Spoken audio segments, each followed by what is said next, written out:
go.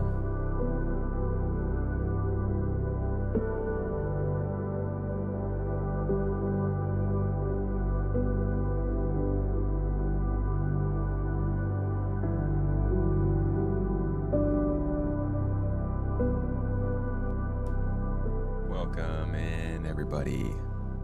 Welcome to our last stream from this house ever. Weird time.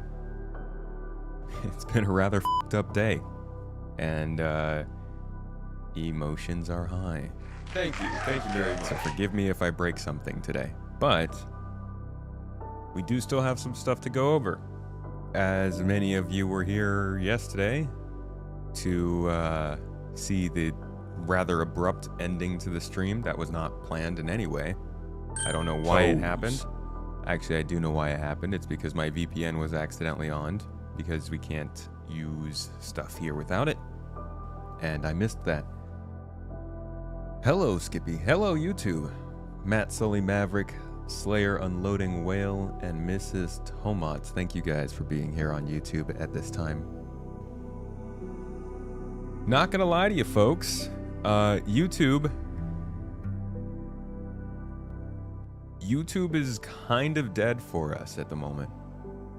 To the point where I have canceled Space Games Weekly, and we are shifting our priorities back to basically just covering spaceships and just whatever it is that people want to watch with Star Citizen, because my opinions, casual updates, that kind of stuff, not resonating anymore. Part of that, I think, is the summer, how it usually goes. Part of it is, I think just Star Citizen is just not doing well. That being said, you guys on Twitch have completely changed our outlook of August, so thank you for that. We appreciate you. Maverick with the bits, Dex with the sub over there. Much love to you. But yeah, it's it's rough time to mix that along with just us leaving this place and coming to terms with you know, not being able to do something that we've been preparing for the last half decade.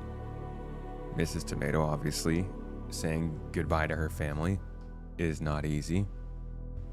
Please send her some happy vibes and good feelings, because she's going through it right now. But thank you guys for being here if you are here. Appreciate you joining us on this last one. Should be a good time. We're still going to go over some interesting stuff. Specifically, we're going to pick up where we left off yesterday with item recovery.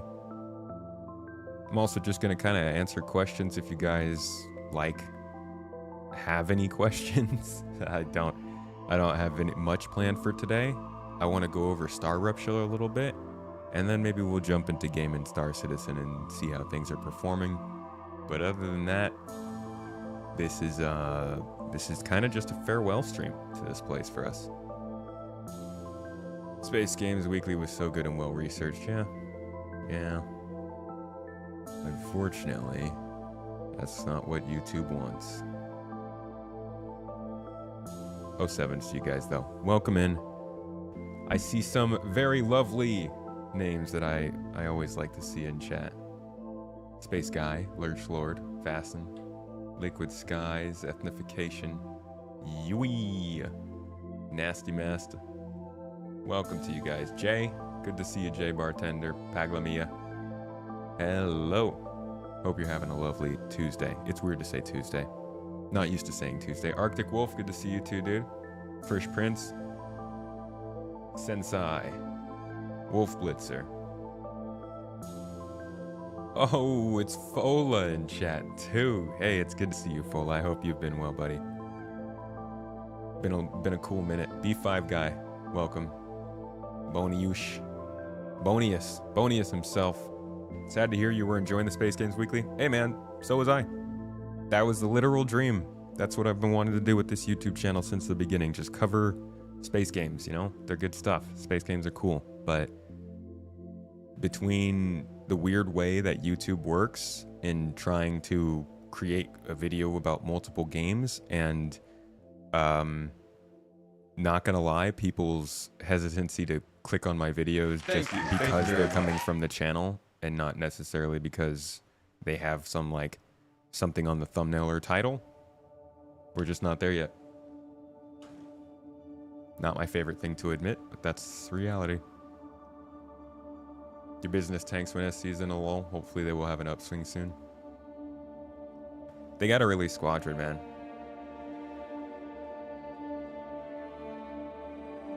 Jorman Wrecker, Basil, Tall Raven. Hello, guys. Hey, Pedro, thank you for becoming a member on YouTube. Appreciate you, dude. Much love. You the best, man. He's a homie. Jesus, that was loud. Why was that so... My poor earballs. I'm gonna turn that down a little bit. Holy crap.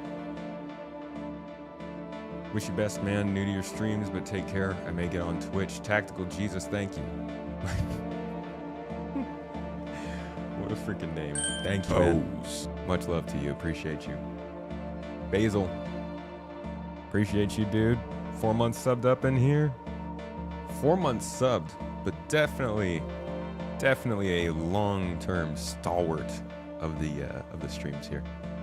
Appreciate you. Is there anything more annoying than setting up a new PC? It's been 3 hours. You're still shuffling around stuff and installing things. Why does autocorrect on Twitch insist on every English word being wrong? Setting up new computers is very frustrating because at the end of the day, you're always wrong. And there's always something else that needs to be done before it posts. Hopefully a lot of SC news in the next couple months. Well, I mean, October should be good for SC news, but honestly, at this point, I don't think it's necessarily news that people want.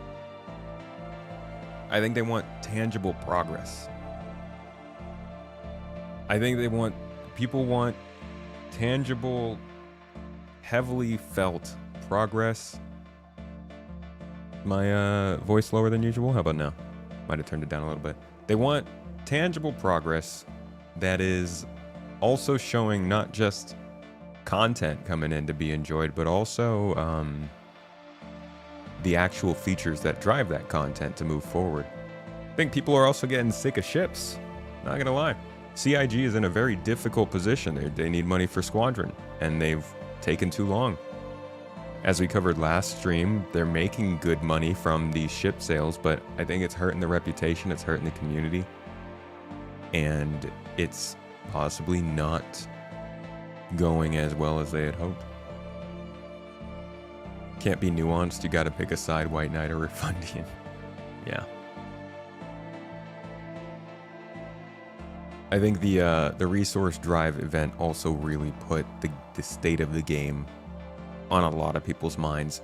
The state of the game's getting better. The game is more playable than it was at the beginning of the year, but that doesn't matter when you drop a big event that everyone's supposed to take part in, and that event can't be joined by a large group of the community. Hey, Reese. Hey, dude, good to see you. You're sick of ships, they need to focus on getting a 1.0 instability. Right.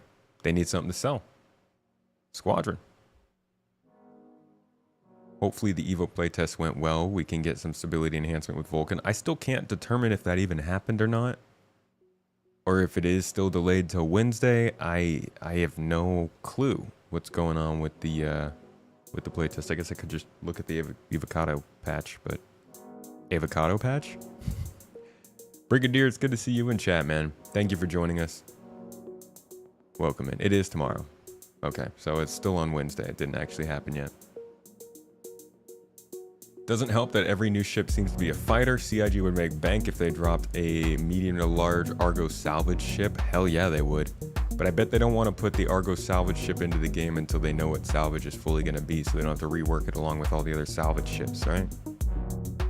I do think that like they're really missing out on putting out more ships like the Zeus or the Constellation, just like some medium-sized multi-crew, multi-role ships that can haul some cargo, carry a couple vehicles, defend itself. It's the bread and butter of this game, man. You got such a bigger variety of people to sell to in that regard. They're selling combat ships because they have combat gameplay working. Problem is, most people don't actually want to do that much combat. You know, they want to do maybe a couple missions of combat here and there. Maybe, you know, so plenty of people only want to do combat, but a lot of people want to dip their toes into combat and then do other things. A lot of people want to dip their toes into everything and do other things. That's what Star Citizen is about. That's what they sold it on. That's what they built it on. That's what they talked about. Find your thing, do that. If you get bored, go do something else a little bit. And they just... all they have is combat prowess. Squadron 42. So that's what they're using. That's what they're doing. And I think that's starting to get old for people. Again, this isn't my commentary on the Wolf. I saw somebody ask about the Wolf earlier. I put out a video kind of like reacting to the Wolf coming out. And I said my piece. I think it's a cool ship. It's a beautiful ship. It looks good and it's probably going to be real fun to fly. But it's like getting a new iPhone. It's another iPhone. and most people who have gotten various different iPhones, even most people who have gotten other kinds of phones, are like, okay, why do I need this one? And you never want to get to the iPhone fatigue stage of selling spaceships, man, especially because spaceships can be real interesting.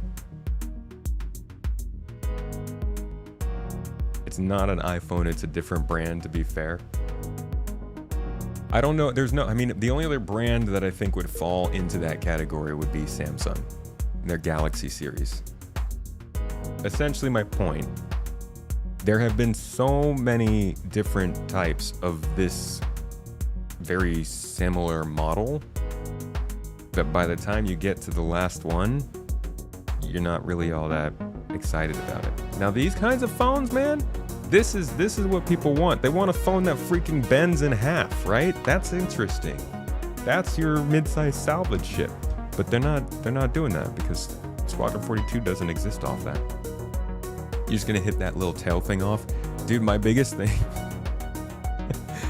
Oh God, Mrs. Tomato, when she first saw it. When she first saw it, she's straight up like, that's a penis. I haven't seen the meme, but it's the How I Met Your Mother meme. The dude sits down to look at the building, recognizes, says, that's a penis. That's what I put on the thumbnail. And like I put out my video of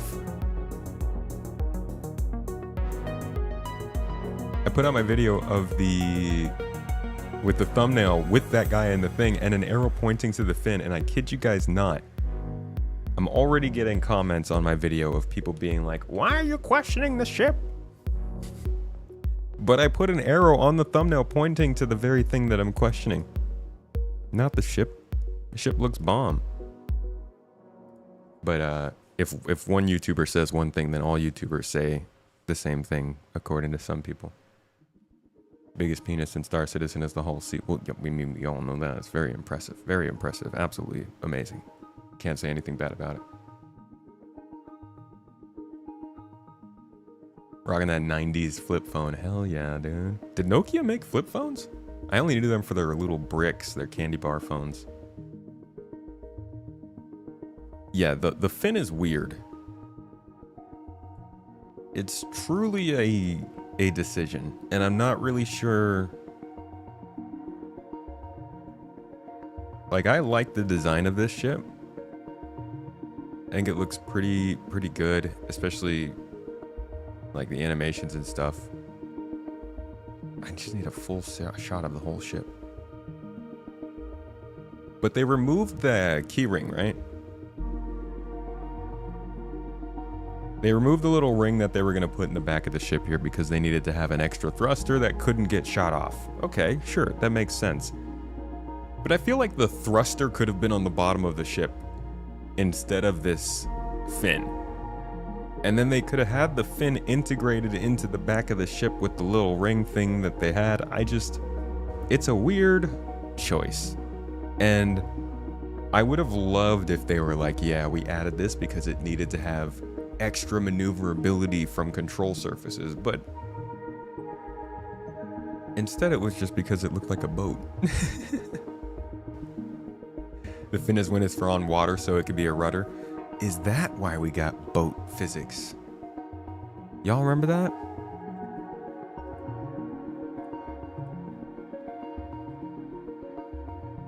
The old boat movement parameters? Now we know what it was for. For the Krueger Wolf. A number of new faces there for the ship team. Right, yes. The ship team is much bigger than it used to be. You like everything about it except the fin? You think that bigger Krueger ship would be fantastic, like Amidala's ship in episode 2? I also like everything there except for the fin.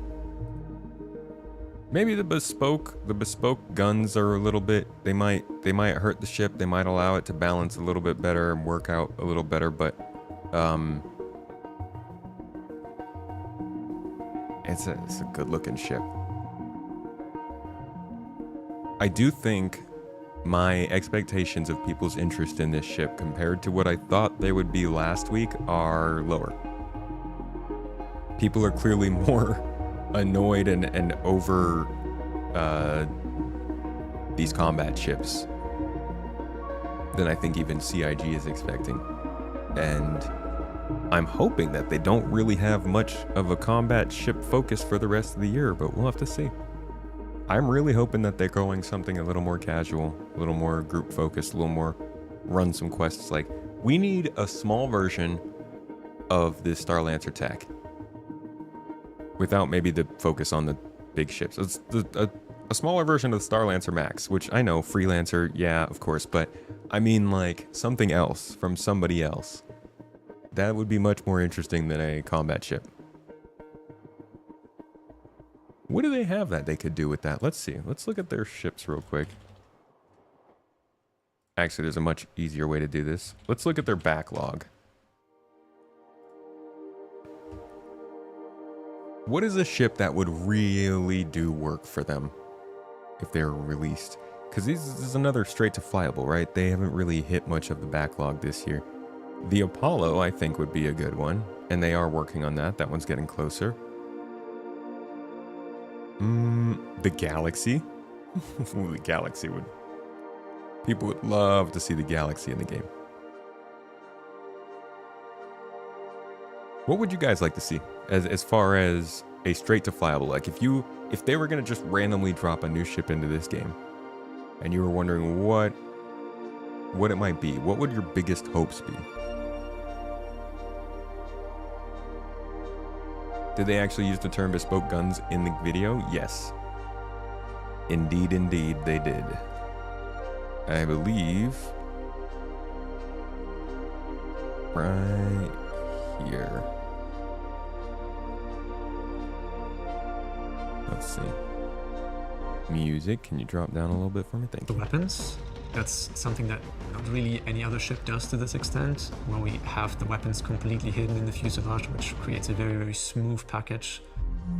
Weapons. Left-wing actions. The vehicle has 2 size 4 Gatlings that can gimbal 5 degrees in all directions. Oh, never mind. They didn't say bespoke. They just said size 5 Gatlings. 5 size 4 Gatlings. You're right. So they're not confirmed bespoke. We're all just assuming. The vehicle has 2 size 4 Gatlings that can gimbal. I just don't. So yeah, we're making stuff up for ourselves. That's a good call. I don't see this being an optional gun though, because they don't say it has 2 size 4 hard points or 2 size 4 weapons. They're just saying they have 2 size 4 Gatlings, and that's a little. The grace of the ship. The vehicle has 2 size 4 Gatlings that can gimbal 5 degrees in all directions. And you have 4 missiles in the left wing, and you have 4 missiles in the right wing. I'm very happy with the deploy animation of the weapons. That's something that not really... God, the animation looks cool. Ballistic ammo that has different types may really change the meta. They could be getting ready for that. Toes. I wish I could have your same energy, but every time we try to speculate that they're getting ready for something by releasing stuff, we're wrong. NECA Claudius, thank you for the sub. Appreciate you over on Twitch. 4 months, man. 4 months on the Prime sub, dude. Basically robbing Amazon blind with that one.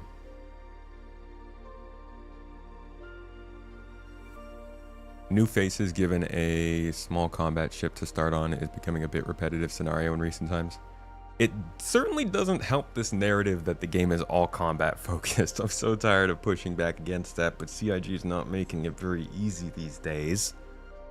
With which ships have released this year? Let's see. So the Atlas was a good release. That was last year though.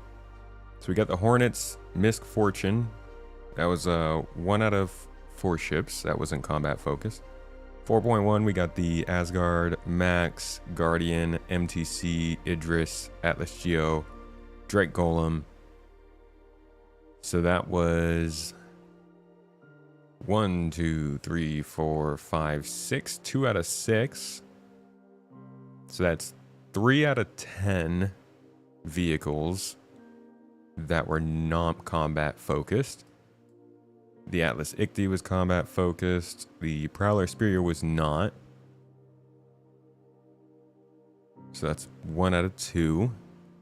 So 4 out of 12. And then with 4.3, we are looking at another combat ship. So 4 out of 13 ships or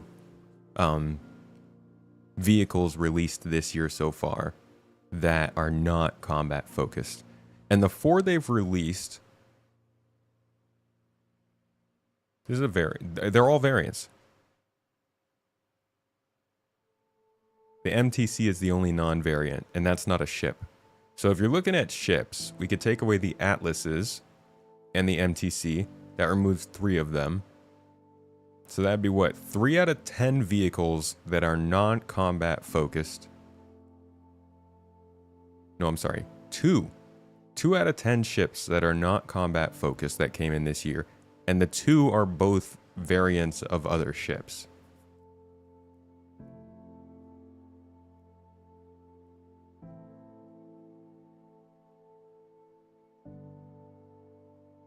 No, the Golem, I'm sorry. I'm completely ignoring the Golem. That's 3. That's 3 ships. And the Golem is the only one that's like a new release. So, yeah. Obviously, it comes off very combat oriented. Love that shirt. Thank you. I love this shirt too. It's so soft. It's a really nice shirt. I'm over here touching my tit, but the shirt's great. Prowler is like a smuggler. Yeah, the Prowler is an interesting one that I think they could do. They could do stuff interesting with it, but here's the other problem that they're having now is that they're releasing ships that could really benefit from some cool new features, but the new features aren't rolling. The Fortune could probably benefit from feature stuff, and the Prowler could benefit from feature stuff with scanning new content and missions that focus on that, but they can't focus on that because they don't have enough people. The problem is Squadron 42, but Squadron 42 is also the answer. Why did you put yourselves in this position, CIG? Even after all this time, you still get excited and fanboy about the new stuff coming out. I certainly fanboy about some things, some key things. There's stuff to get excited about, for sure. Do you think Nyx will be 5.0? I don't think they're going to reach a 5.0. I think they're just going to use 4.0 till they reach 1. If they reach a 5.0...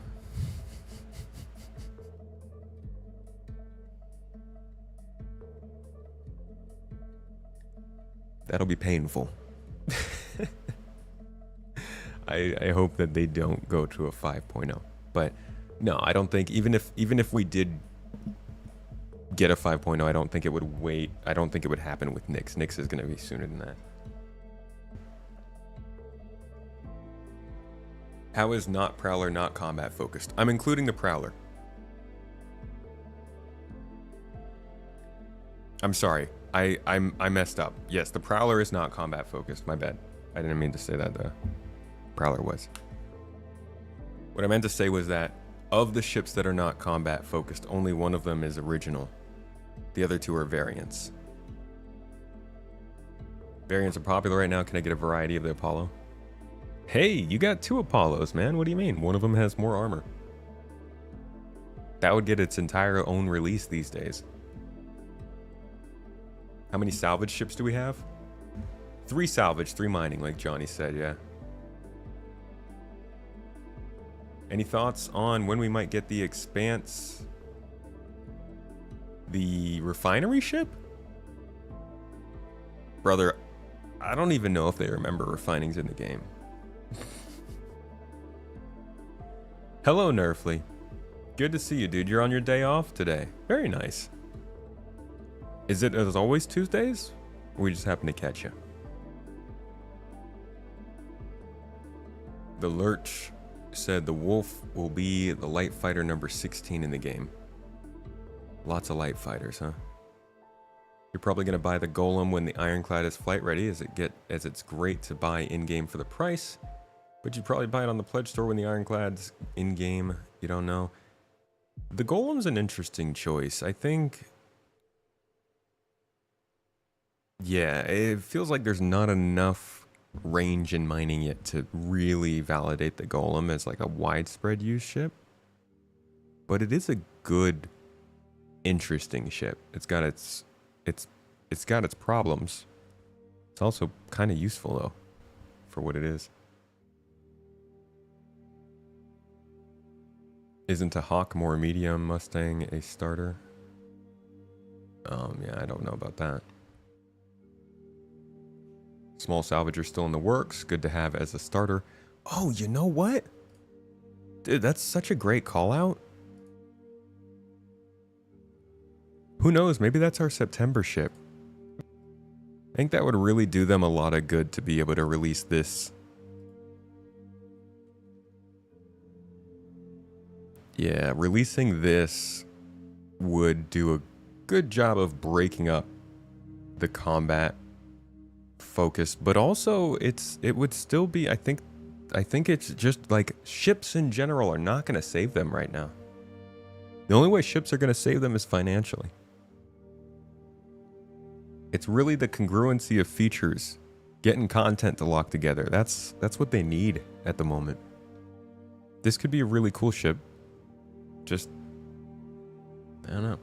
4.9x? I think they'll go past 4.10, just like they did with the 3.x cycle. They're not staying on 4.0 for the next 5 years. My friend, do you know how long they were on 3.0? 3.1 launched in 2018.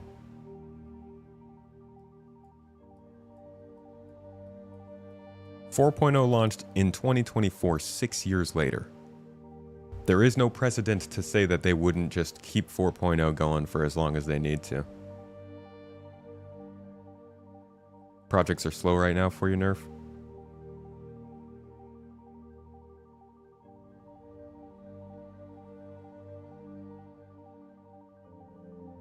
Nomer and Deer, hello. Cubint! Good to see you, man. I meant to say a big thank you to you for your support yesterday before we were so rudely cut off by this computer. Thank you so much.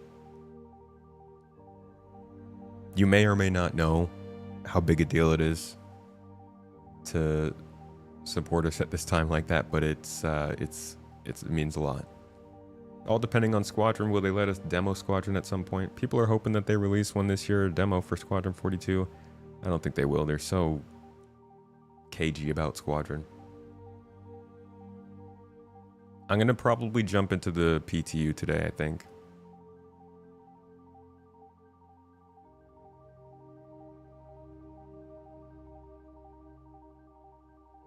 They were counting every Aurora as a light fighter? You have the Fortune as a small salvage, but RSI salvage looks cooler. The Fortune's like $160 though. Doesn't really fit the same role as the Golem.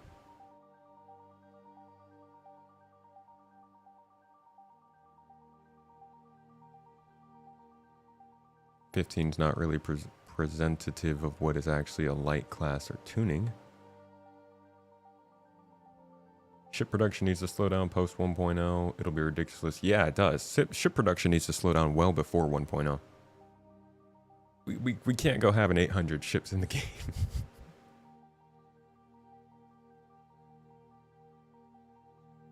3.0 went to 0.24, so who knows? Yeah, that's what I'm saying. Nothing's stopping them.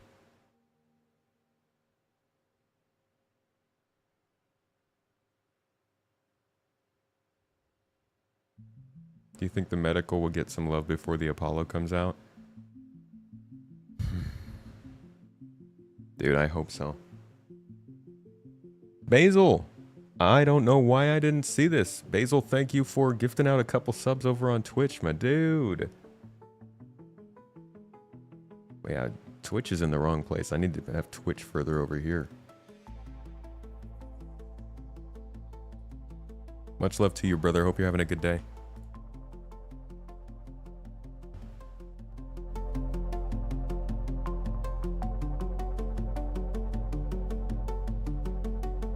In 5 years, we would be at 4.20 if they do 4 patches per year. And you know they gotta hit 4.20. Blaze it. Tractor beam wheeled vehicles would be great. Almost like if they put the Rock DS in the game with a tractor beam instead of a mining laser. That'd be wild.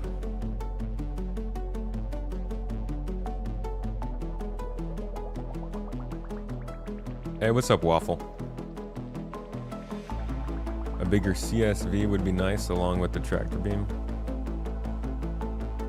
Like, why didn't they make the Rock? Why didn't they make the Rock have a tractor beam too? Either mining laser tractor beam, or even better, a utility mount that could change out the two. Even if you say 1.0 is 5 years away, hypothetically, as long as you're in your ironclad, you're going to be all right with it taking that long. Dude, I think most people won't have a problem with 1.0 being 5 years away if the game that we get to play in the meantime is actually filled with game stuff. There's like a pretty large list of features that they could be using. I mean, let's look at the list of 1.0 stuff. If you just open this column, there's already stuff in here that's partially in the game. There's a weapon overheat. Where is it? There we go. Weapon overheat. Introducing heat buildup and overheat mechanics for energy weapons requiring careful trigger discipline and heat management during sustained firefights. Has been in the game for months now. But like, they're not marking it because they've got more progress to make on it. So imagine if there were a bunch of these other things that were in that same location. Crafting, base building, player-to-player trading, freaking social tools, an ownership system. These kinds of things are the stuff that people do want to see to be able to get more into this game. Another big one's probably instancing. Content instancing would be huge for this game.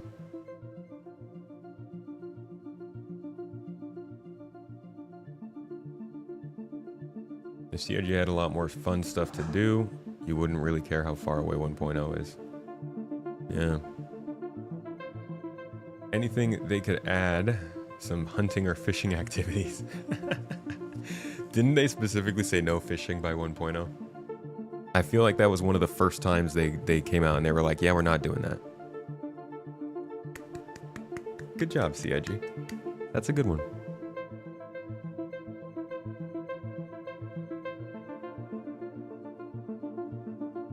Also got in here dynamic weather, something they've been working on with the rain stuff, the snow stuff. The guild system is being slowly built out. Plenty of stuff that they could be doing. Mercenary Guild is on here, but like, when do you mark it as complete? Dude, if they came out, could you imagine if they came out and marked Mercenary Guild as complete? And we were just like, wait, does that mean you're not working on it anymore? CIG will turn fishing into a PvP sandbox activity. Is that thing still marked as the sandbox activity? The new locations? Yeah, they say it's These enormous multi-level structures are used for the new Sandbox activity coming in 4.3. They're not even Sandbox activities. Now I feel like they're just using words to use words. Which is frustrating because, you know, the whole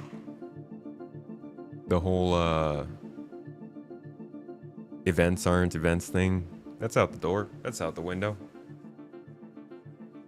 Like how Satisfactory community wanted golf in the game, but didn't they do that? Didn't they actually make that happen?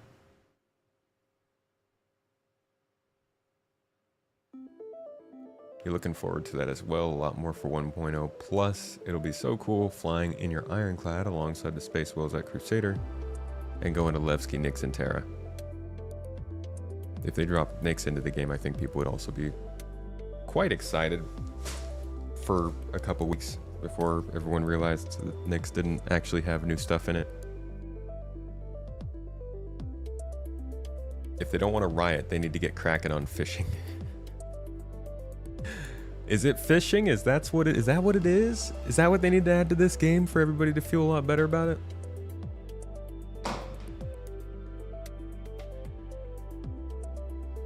They're kind of Sandbox. You can do whatever you want there. You don't have to do the actual missions. Right, but that's kind of outside of the activity. They're like Sandbox locations, kind of. I could see that. Just interesting that they say that these locations house the Sandbox activities as if the contracts you're taking are Sandbox activities. It's like a pretty clear storyline. Why do you think RDR2 is such a great game? It has best fishing. I think it's because of the horses. Hey, Moon, why is Red Dead Redemption 2 such a great game?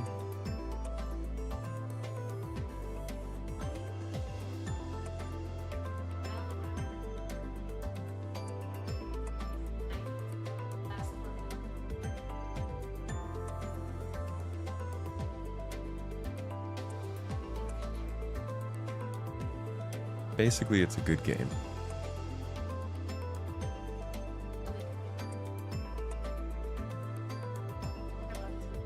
Never given a shit about any character's reputation. So it's not the fishing.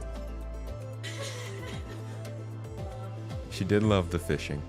The fishing is part of it. She said it's the character building. But we really know what she means is it's the fishing. By characters, she means fish. And by building, she means ing. SC missions for fishing would be shoot fish at this lake. As long as it's not annihilated, it's still fishing. All right, you just gotta pick the bullets out of the fish. Even though you're going to set your spawn at New Babbage, Levski is definitely a place you're going to be at a lot. Levski actually seems like a really good place to live. Not in the sense that it's like super nice and luxurious and really great. It's just, it looks like fun. Let's take a look.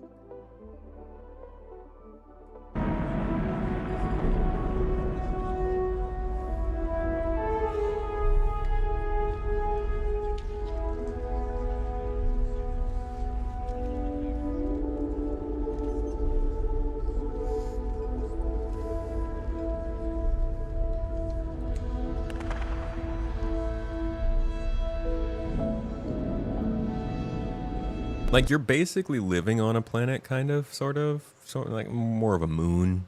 It's a large asteroid, but we'll go with moon.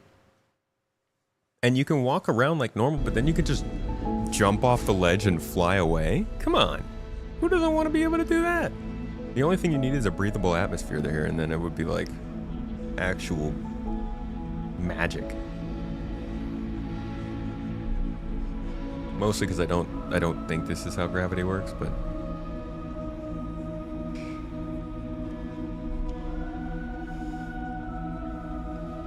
I do wonder if that means that the rest of the asteroid is going to have 0G on its surface, or like how that works. Not entirely sure. But there's also the fact that this is the only large-scale landing location where you're going to be able to actually land and offload your cargo from a hull C or something.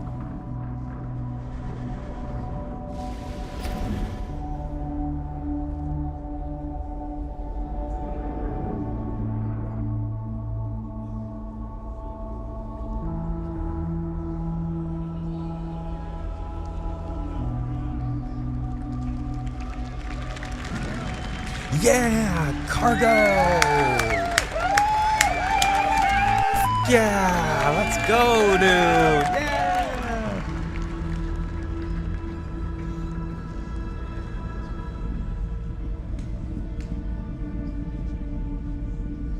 I jest, but it is a big deal to be able to offload that much cargo from a whole sea.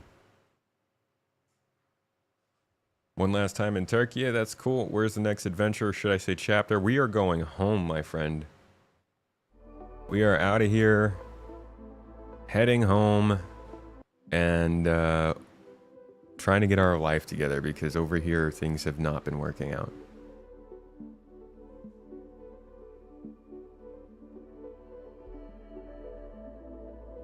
Hope people realize their favorite landing zone won't matter once they make it, so we don't auto reappear at once we log back in. I mean, it could still be your home. Like, you just return there. Yeah, over here is Turkey.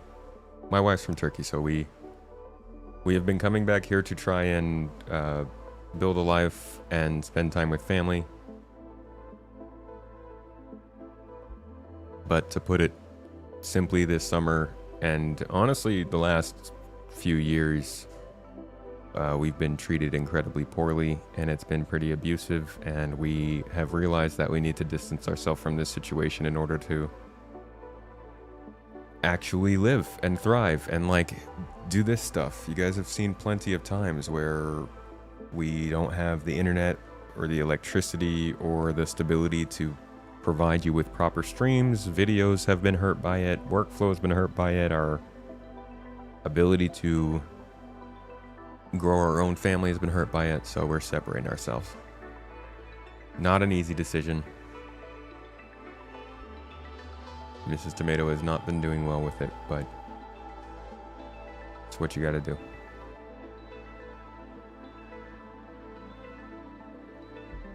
Thank you for the good wishes, Immersion. Everyone in Global bitching about moving cargo. I love the, who would ever want to do this? And then you hear these people just straight clapping their hands off because they see the potential of moving boxes around. Yeah, less stress is a big one. You don't realize how much that can slow you down in life until you are stuck in it for a while.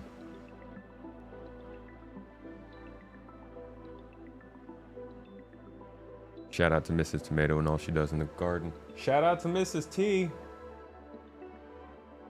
I don't think she can hear me.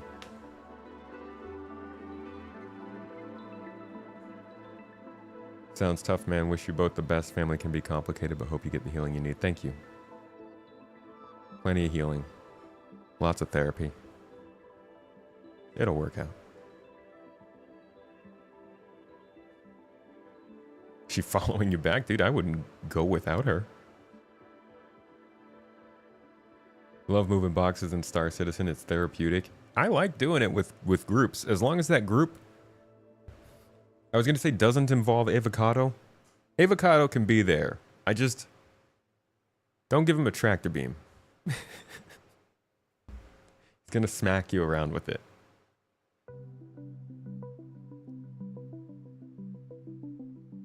Thank you, Ketchup Gamer. If you're coming back to the States, you're going to have an SC watch party? Oh, hell yeah, dude. We've been planning it out. We're going to be, we're talking to a venue in San Francisco. We're waiting for them to get back to us so that we can actually start to plan it out more physically. They're not responding. So, I mean, like, maybe, I don't know, maybe it won't work out, but, we are planning on having a watch party of the CitizenCon Direct in the Bay Area for anybody who's of the community who would like to join us. We won't be charging for entry or anything like that, but we will be having a streamathon here shortly to try and raise funds to make it a possibility.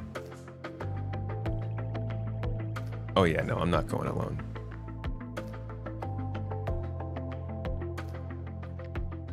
There's a new GII box moving game. While the elevator's being loaded, you run across it and try not to get hit.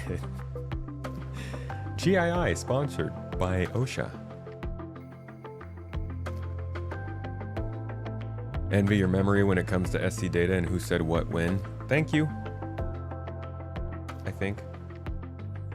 It's a gift and a curse.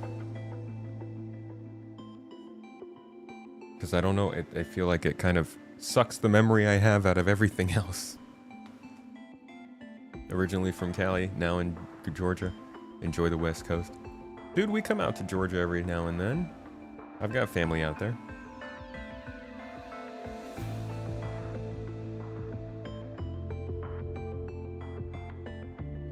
Then we can go to Universal after. That was a good time. OSHA has no power out there. Well, see what they do with their internet. They'll leave comments all over your YouTube videos. OSHA is one of the biggest YouTube trolls. ICGII folks!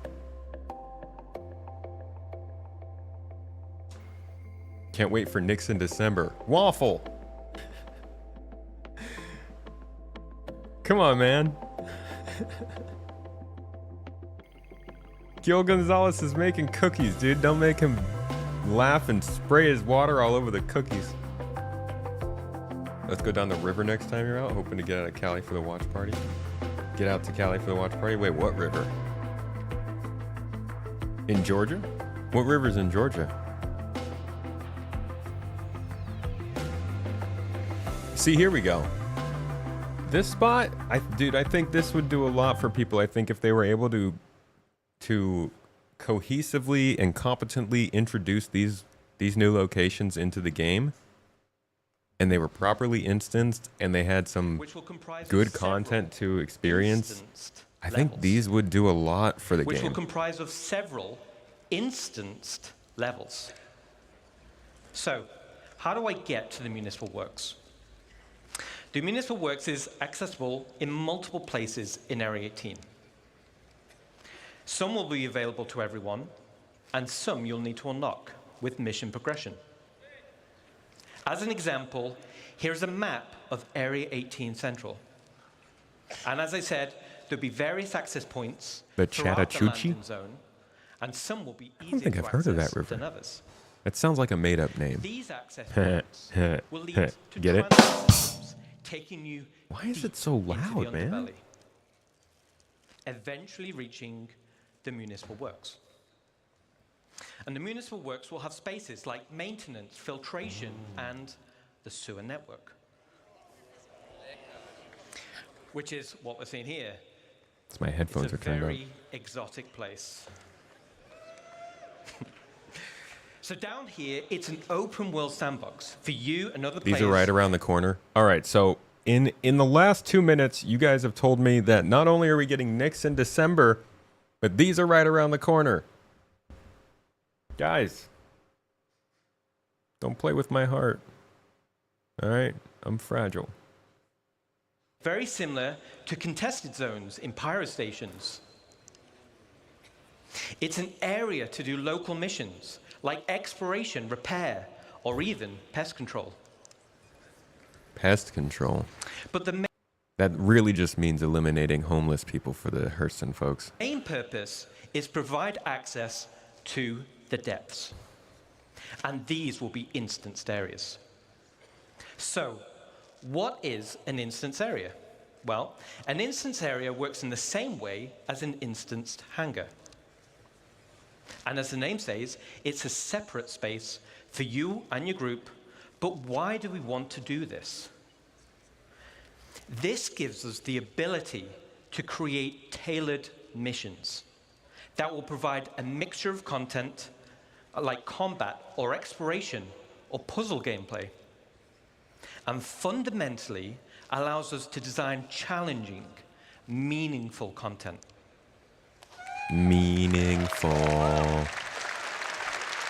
Give me meaning.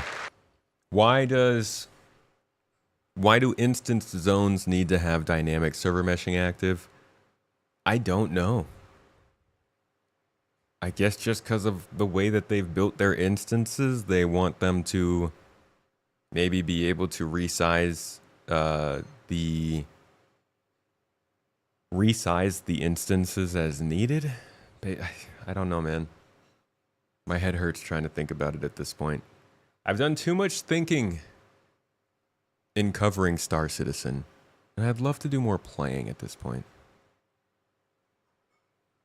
It's open world to get to the area or planet, then it's instanced? Yeah. So like the first part's open world. This Municipal works is open world. And then you drop from there into these locations called the depths. So you go into Municipal Works, these are sewers, and they're like just your normal kind of open world location. And then you drop into these actual, what they call the depths. And these are the instance locations. So it's a 2-layer addition.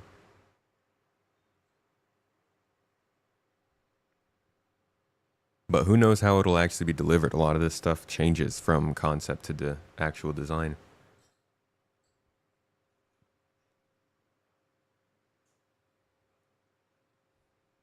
Dynamic server meshing is instancing in a way, different but similar tech.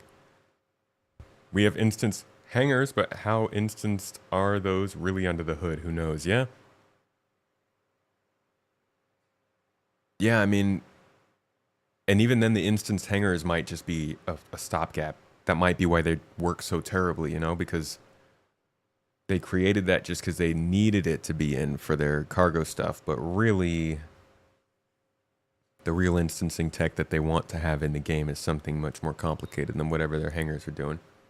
And by God, I hope when they introduce real instancing, the hangars work a lot better.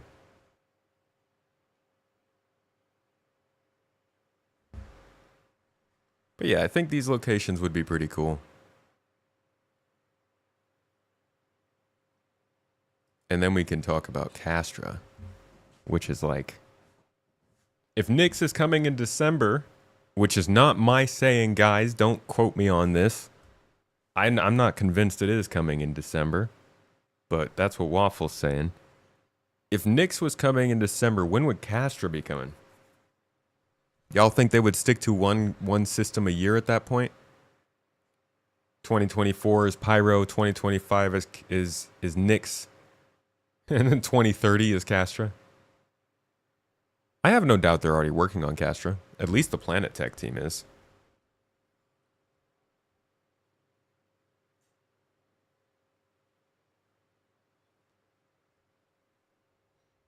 Castra by CitizenCon. Okay, Hustle. Sure. You also tell me the numbers to the lottery, please.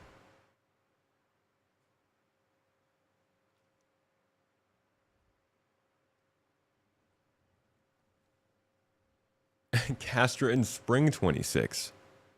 Dude, that's painful. It's like a stab to the heart. Honestly, I don't think there's much reason people would be excited for Nyx at this point. I think they would need to drop in some pretty interesting features in the meantime to make it truly interesting. Damn, Castra looks cool though. ETG presentation, you can see how we're going to make these worlds with the new technology. High up on the mountain range, here at the highest peak, we can just make out the landing zone called Sherman.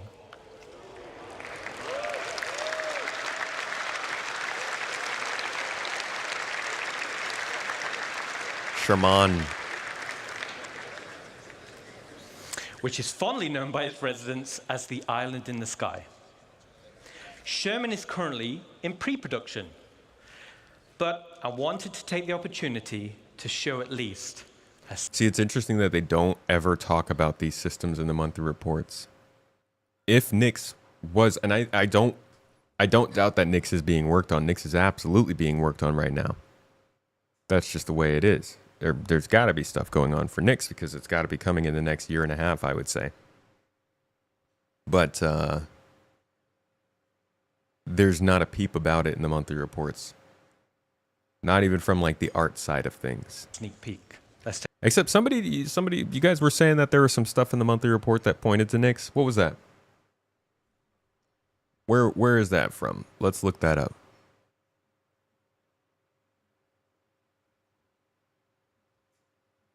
Nyx has been mostly complete for 3 years. See, that's what hurts though, because what does complete mean? Is it complete like Pyro was complete when we got it? Or do they actually have the factions? I mean, Pyro has factions, but meh. Like, how much would actually be coming? Can we go into Nyx and get a bunch of contracts and spend a lot of time there? Or are we just going to see some cool rocks floating in space? Nyx is in gray box, right? Nyx is like pretty far along in terms of just the content. What do they say here? Yeah, they call it gray box here. Very prettied up gray box. I don't think they mention necessarily how far along it is. Awesome, awesome. So, for all that remember, it's awesome to be able to say, welcome back to Levski.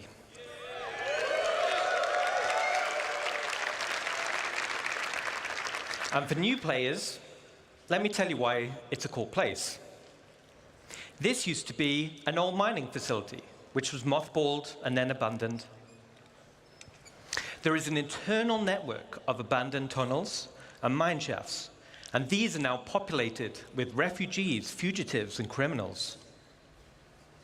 This is also the home to the People's Alliance, who you'll be doing some work for. Bro, the story around this boy is so sad. Dude the kid just got shot in the head. He was working in a factory, child labor, and he's like, "Nah, I'm done with this. I'm not supposed to be doing this," which, you know, you're a kid, you're not supposed to be doing this. And he just gets shot in the head. What? The hell? All right, so what was it that gave you guys Nyx feelings in this monthly report?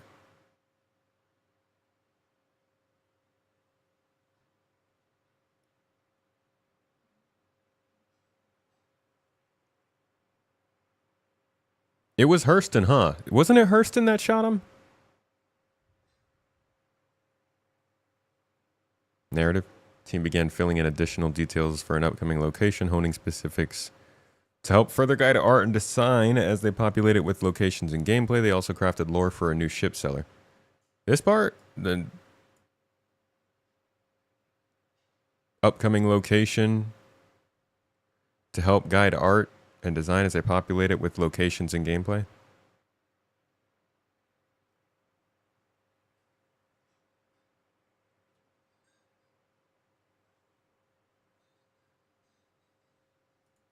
They could just say Nyx, you know, if they really felt like it.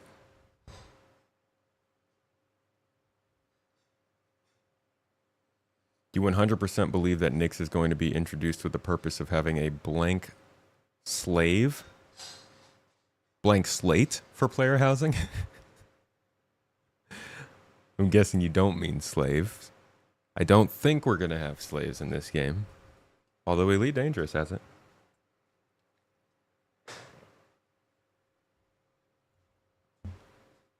Yeah, the R&D is great.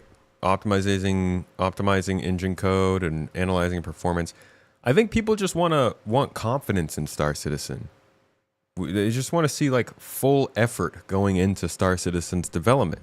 We have yet to see that. It's been 12 years, and we have yet to see that. Because a god dang Squadron.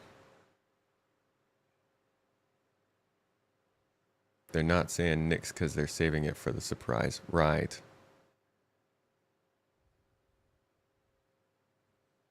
I'll believe it when I see it, right?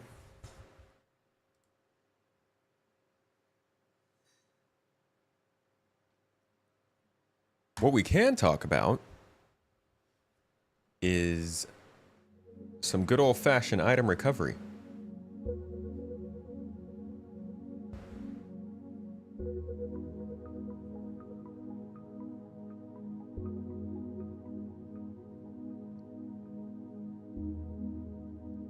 It ended up being Linton Messer's let them eat cake moment. Wasn't that the massacre of some species? Didn't they like kill some folks and then the footage got out that they were killing the aliens and that was kind of the trigger to the downfall of the Messers? Crazy how much it takes when you're ruled by somebody evil, how much like obvious proof it takes that they're evil before a revolution happens.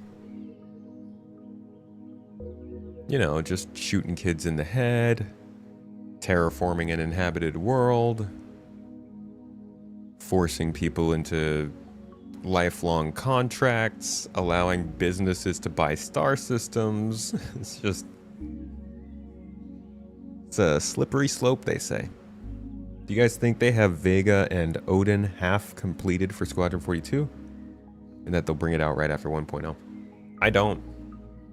I think Vega and Odin will be good in terms of art and stuff, but I'm betting the way that those systems play in Star Citizen is going to be so much different from how they play in Squadron 42.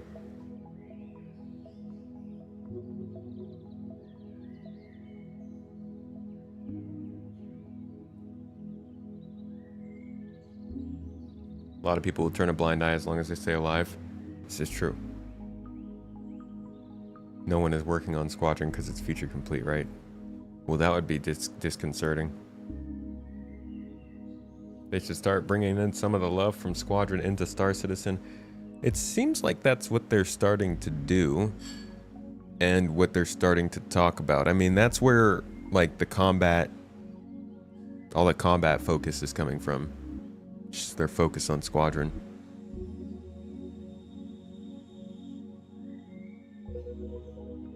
All this kind of stuff. You know, this is Squadron.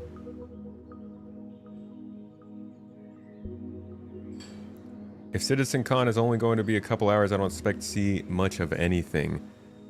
Well, think about it this way. A normal game demo, or a normal reveal for a game, let's say Bethesda was gonna throw a little show, and they blocked off 45 minutes to show us Elder Scrolls 6. People would lose their f***ing minds. I had to look for my censor button there. It would be nuts. Obviously, everybody would be kind of like wait and see about it because Bethesda's sort of lost their touch a little bit, and their games are not nearly as anticipated as they used to be.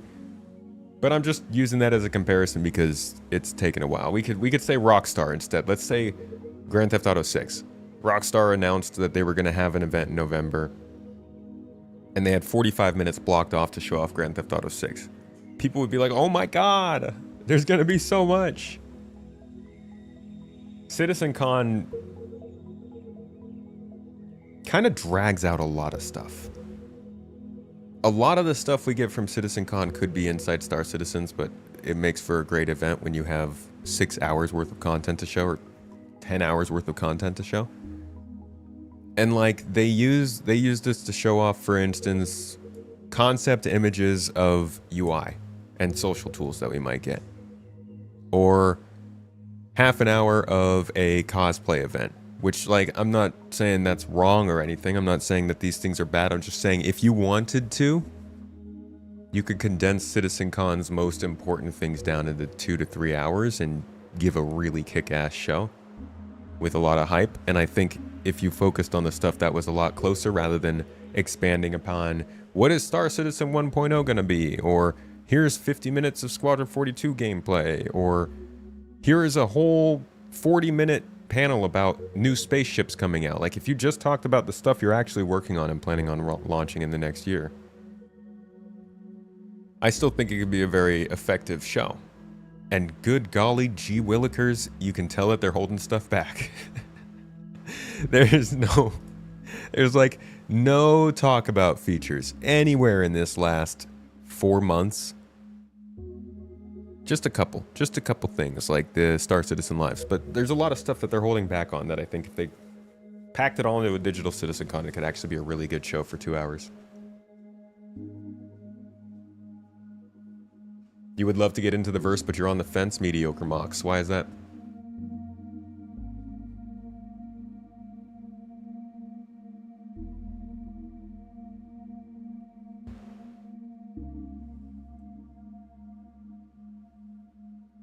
Hey, Tomato, do you think they will get rid of the fin on the wolf? No. Unfortunately, no, I don't think they will. They generally don't change ship designs. That would also be a kind of a significant change to do a last minute like this.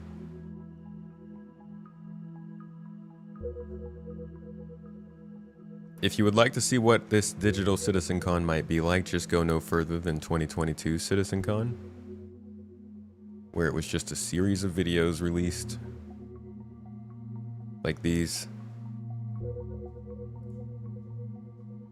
We got one of these for engineering, where literally they just kind of talked about it. Real meaning that you have the multiple roles inside those ships. It will drastically. But this is what I'm talking about. We wouldn't even need a panel like this at this CitizenCon, because this panel is 3 years old and we still don't have engineering. They don't need to do that. They've held so much information back that they can literally just talk about stuff that's almost ready to come into the game. For instance, we don't know what the is going on with scanning and radar, other than the monthly reports.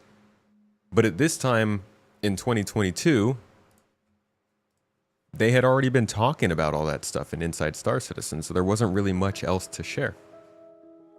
I think that's part of their strategy. Hold back enough information throughout this year, so the stuff that's actually going to be interesting by the time we get to CitizenCon is actually fairly close to coming into the game. Yeah, it might be stuff that we've already heard about, but at least it's working in the engine.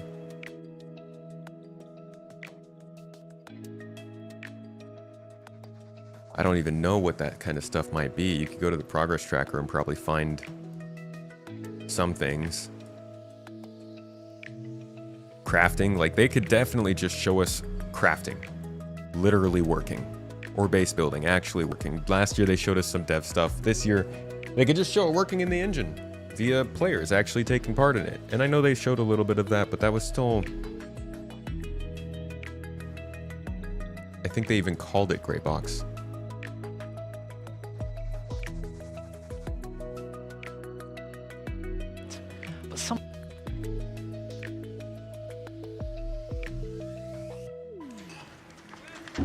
Yeah, so they were calling this Gray Box.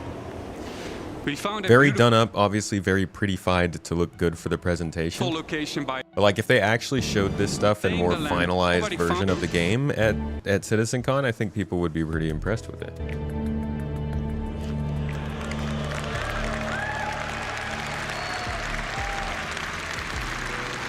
A survey drone that deploys from the top of the cart gives us a controllable, augmented view of the land. In the new structure mode, we'll pick a small basic structure and hit construct. For this demo, the construction will be instantaneous, but in the final product, this will take you quite some time. First, you don't know if your computer can run Star Citizen. Second, you promise yourself to not invest into an alpha game, but you've literally been watching this game develop since the start because you want it so badly to work. Not gonna lie, man, if you're waiting for it to get out of alpha, you're gonna be waiting quite a bit longer. What kind of specs do you have on your computer, though? Maybe we can help you determine if it's gonna run well. Lots of different types of spec combinations in this chat. We're very scatterbrained when it comes to building computers.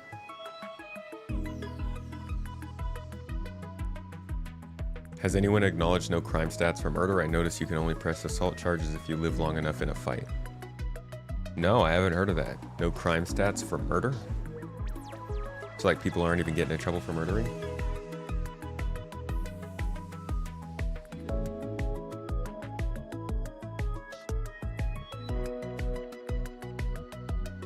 GeForce Now needs to have SC available. Or Google Stadia. Oh, play it on Google Stadia! Has anyone... Oh, I just read that. You kind of wanted to get the Fox, but the fin was putting you off. Don't worry about it, man. Just cut it off with your multi-tool.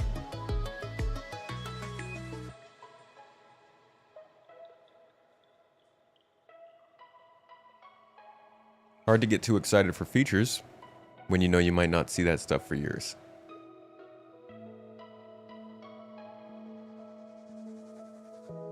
Yeah. Previous years I would have had something different to say to that, but yeah. You're absolutely right. It's very frustrating to go back to CitizenCon 2023 and look at all the New features item, that sorry, and that's the restraints. were being So worked with the on. restraints, okay, let's take him down first. One more. Oh. Okay, so with the restraints, we're gonna turn him over. We're gonna cuff his hands. We're gonna cuff his legs.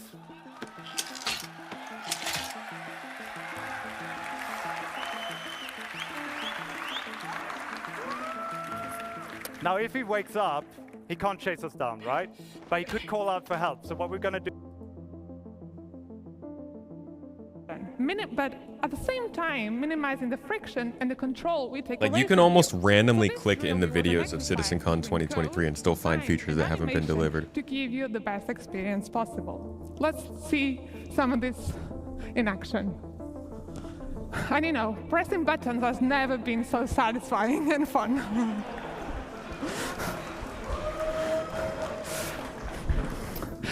I would love to press buttons. Here's one. Yes. This is in-game. Cool. Cool. Thank you very much. Right, and moving on to the other video. That's the optic one. There you go. Found one. These are the Vault weapons. So, Vault is primarily based around controlling a heat of a weapon. These weapons had the potential to overheat. So this just got in the game, but it is here now, overheating weapons, which is nice. Moving forward, we just went over this last time. These are the FPS stuff that maybe they're bringing into the EPTU now. Not really entirely sure. Scrolling back, radiation. We just got that this year. So like these things are starting to roll out, but again, this was CitizenCon 2023. That took a year and a half for quite a bit of this stuff. Sliding's still not there. They're probably still balancing this. You're gonna have a reduced profile. You become a smaller target. It doesn't come for free. You know, you're sprinting, that's gonna cost you stamina. You're sliding, that's gonna add some stamina cost. And when I do it back to back like this, my heart rate is just pumping, pumping, pumping, right? Ladder improvements being tested for 4.3. We're gonna let you look around so you can do 360s. We're gonna let you lean on the ladders so that you can avoid obstacles or peek around corners. FPS push and or 0G push and See pull. that in this video here? Still don't have that. Okay, and as it gets to the end, we're gonna jump. But this is big because they're starting to introduce armor that's not supposed to have EVA thrusters, so we need this. Off. Okay, here we go. Into that, and this smaller profile lets us get into spaces we couldn't get into before, or not easily with the old EVA. I'm gonna traverse through here, thread the needle, and also the collision is much more forgiving. I actually kind of forget that we had the old EVA already. It was just miserable to navigate around places. So like some of the stuff from 2023 is definitely coming into the game, and we've got a lot of it already there. But there's also a decent amount of stuff that we're just still waiting for.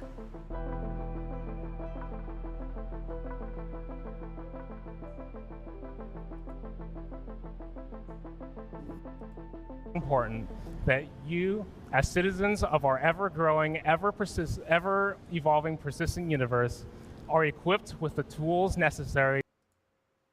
There you can see our FPS new radar explosive scanning. marker, designed to help you spot deadly grenades, mines, and missiles more easily.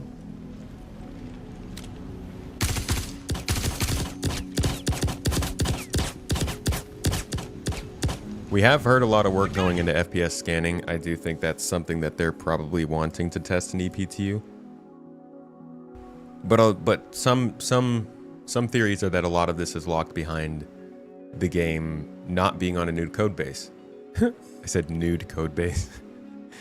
They've been on the same code base, at least on the rendering side of things, since almost a year ago.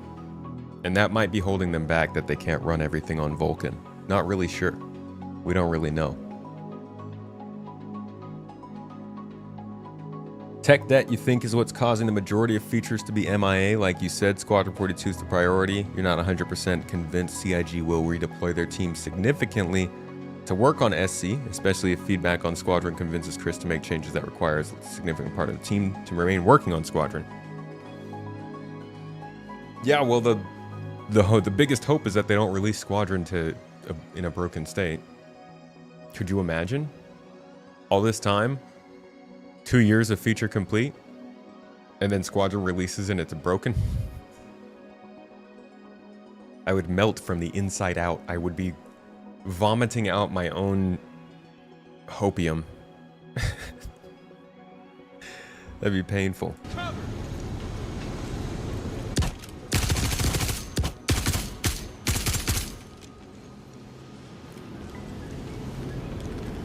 Did you do it? Okay. Well done, Bone.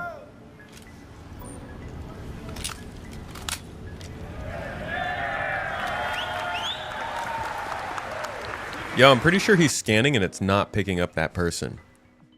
Like the actual, I never even noticed this. The actual scanning functionality is not working. There's a person right here. You see them? They're not getting picked up though. No, they both weren't getting picked up. That's a fantastic time for them to be like, they were in cloaking armor. It was blocking our scans. Let's talk about how we are in August now and we haven't had a single tech demo or a feature build like the chairman's letter presented. Well, dude, I think things even changed after the chairman's letter came out.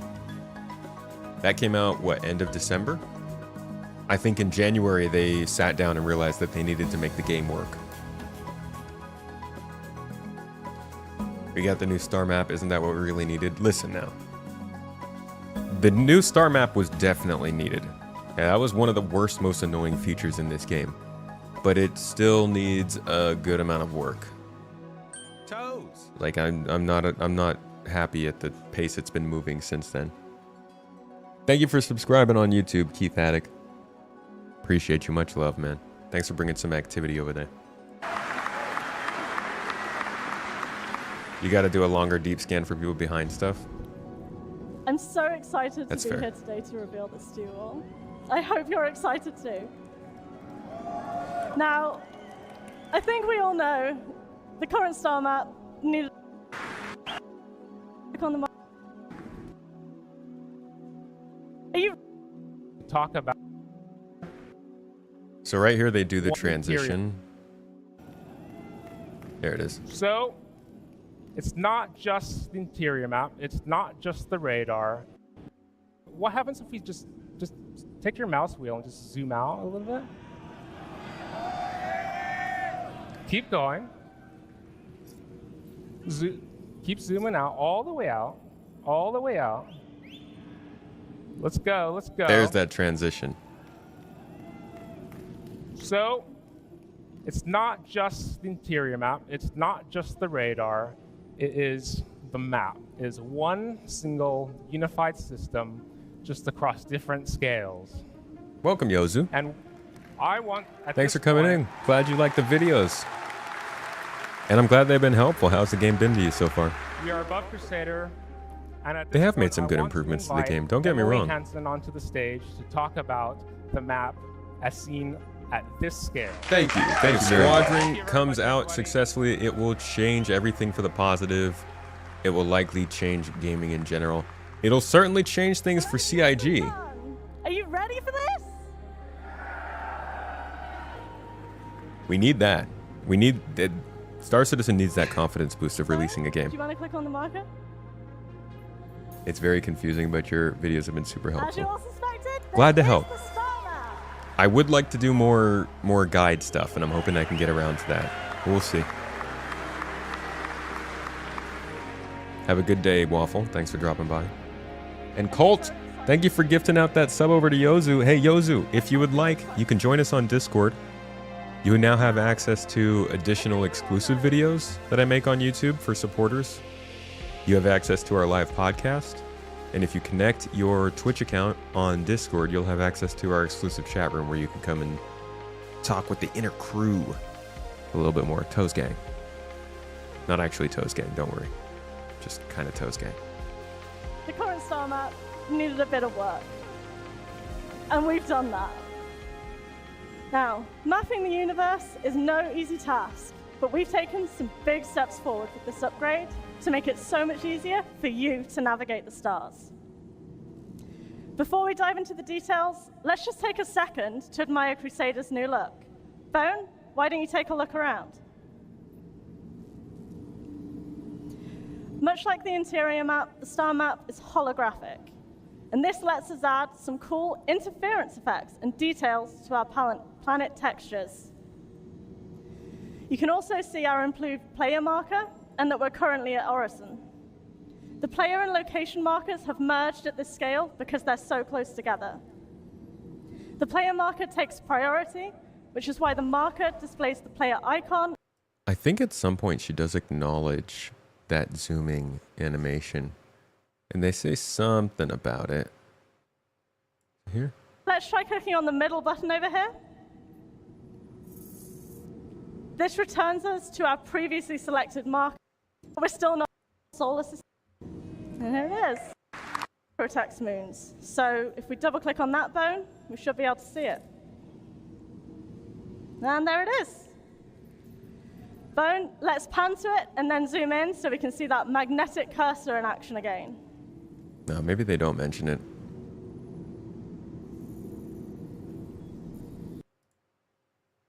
Let's take a closer look at Yela.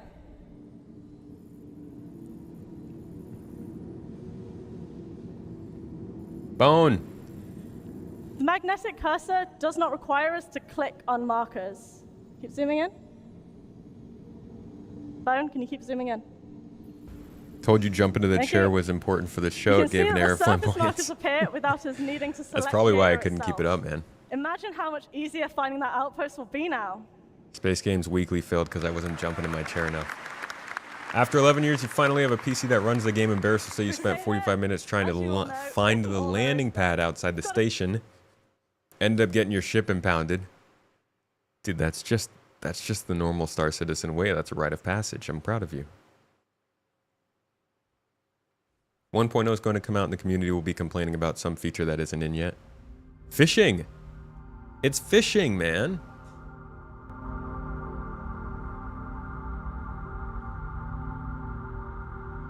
People forget quick true. We went over it last time, dude. The way that the happiness of this community fluctuates over the course of just months. I do think that I do think when I ask that poll again this year or this month, how happy are people, how unhappy are people, I do think it's still going to be leaning fairly negative. And honestly, if we do see 3 months straight of that obvious negative shift from the rest of the year, then it starts to look a little less like short-term memory and more like a long-term trend, but we'll see. We'll see what happens with these EPTU testing. I think they really want to get Benoit onto Star Citizen Live because Benoit is apparently the one who gets to talk about all the important tech. I don't know why. I mean, he is the CTO. I'm hoping that there's not just like some big control thing going on where nobody gets to talk about stuff anymore, but that is genuinely what it feels like is happening.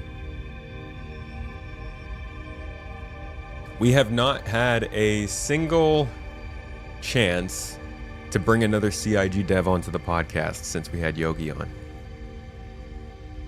And I won't lie, the whole process of that probably kind of gone smoother, but I do think that they are allowing people to say less lately. You think you're the few who think the game is in a great direction this year and very happy? I think it's going in a good direction, but there are some definitely strong signs of pump the brakes a little bit. The fact that they're pushing for like content every month so hard, and more specifically ships every month so hard, could mean a lot of things. A friend told you that base building is coming to Star Citizen. Is that true?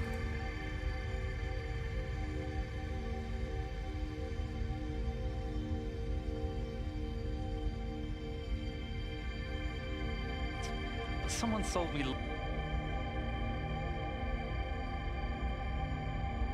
fuses which will occasionally need replaced, as well as environmental wear which can be fixed using crafting materials.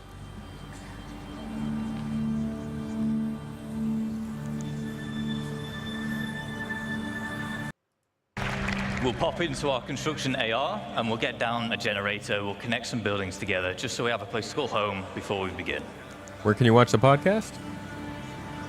Are you looking for it on Spotify, Apple? I mean, if you search for the Launch Sequence podcast, literally anywhere it will pop up. But if you're looking for it on YouTube, it's on Space Tomato too. We've settled on one of the brand new underground resource deposits, and we're about to exploit it using this. It is our extractors. This particular one is a large, solid extractor. We'll also have liquid and gas, depending on which type of deposit that you've settled on. Yeah, We have our Captain output Rubble, I grid here, where mean, we're getting that's all like a the brand new really big resources one from that our a lot of people miss for some reason when it comes to this game. Everything that they're making right now for Star Citizen isn't necessarily for us. And it is important to know It's for a that finished once these game things to are have a set up, lot of it's not stuff case for of people just to do free later. resources forever. It all With adds up over structures time. like this, there are fuses which will occasionally need replaced, as well as environmental wear which can be fixed using crafting materials.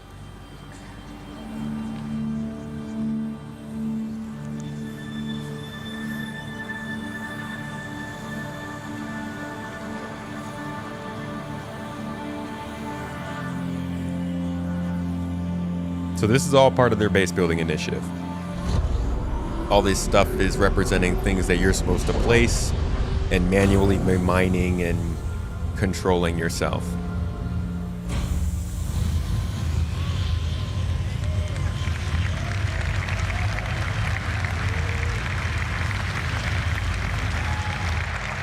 All right, now we want to turn those raw resources into more valuable refined materials. We saw the process talked about earlier with Thorsten. Of course, we want this. It is our refinery. Once again, there are multiple types here. This one is the large solid matter refinery. We have liquid and gas again, as well as biological, depending on the type of materials that you're using and want to produce.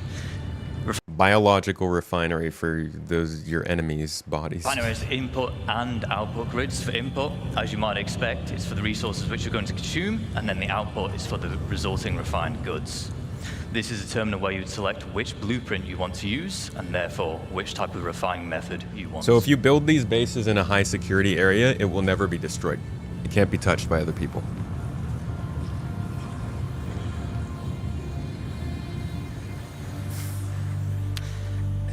A lot of crates here with our extractor and our refinery, so we're going to put down our elevator storage. Base is really starting to build up now, but it's worth me mentioning again here that whilst we're putting these buildings down instantly in this video, large structures like this, they will take some time with the automated construction drones, but the smaller scale base we saw in the previous video, that can be done in a single play session.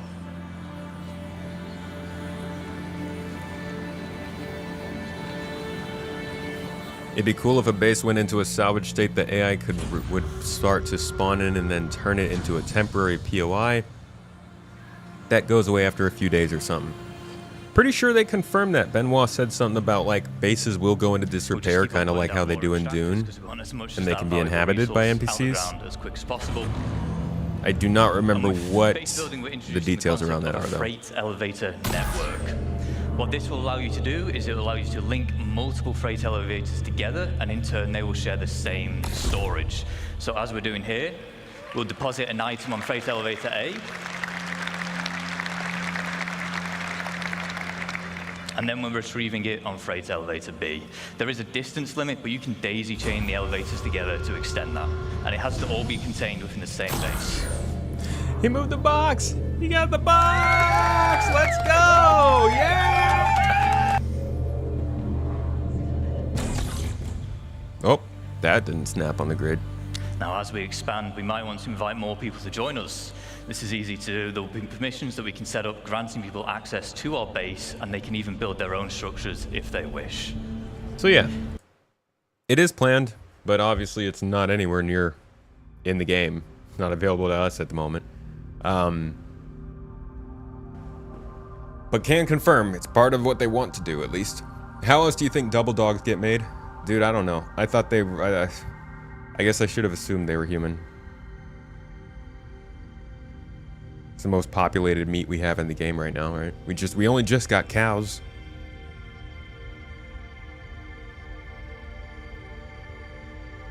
You have one MMO friend that hopes to essentially live in SC once base building is in. Yeah, well, you know, as long as he's okay with falling through mountains when he's living. No permission system like Dune. We need a good permission system. It's good lord, we need a good permission system in this game, or else it's gonna be a nightmare. It's very near, closer than you think. Everything's closer than I think. It's always closer than I think. If I don't think, then it'll always be closer.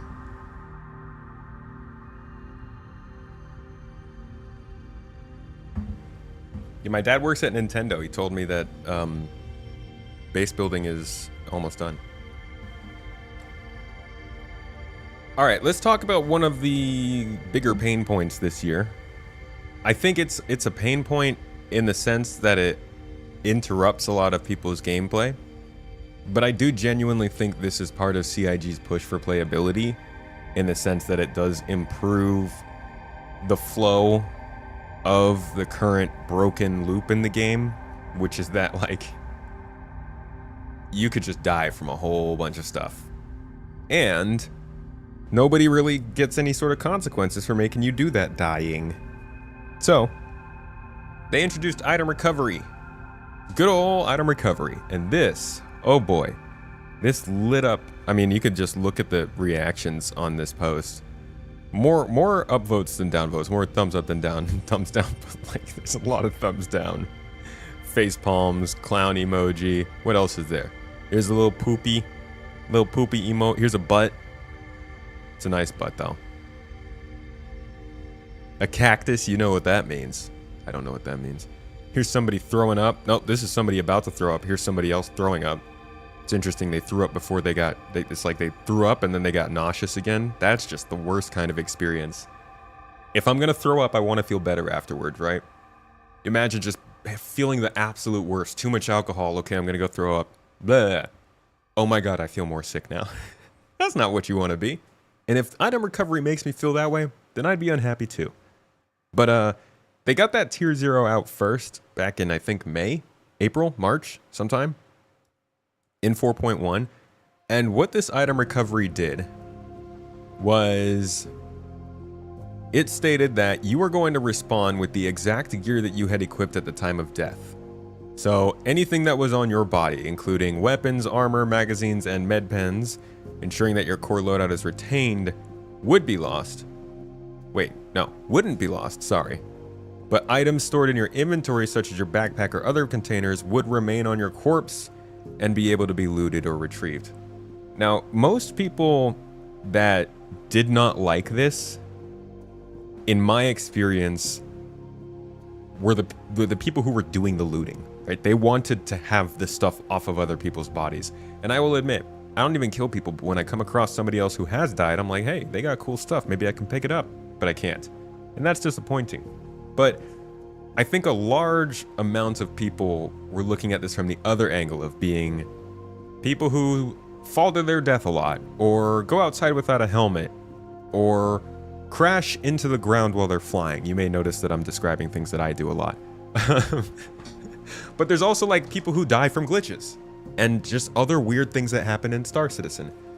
And I think part of the idea that CIG was going for here was like, hey, we've got this game that, well, game, you can call it whatever you want. We've got this experience that we're selling to people.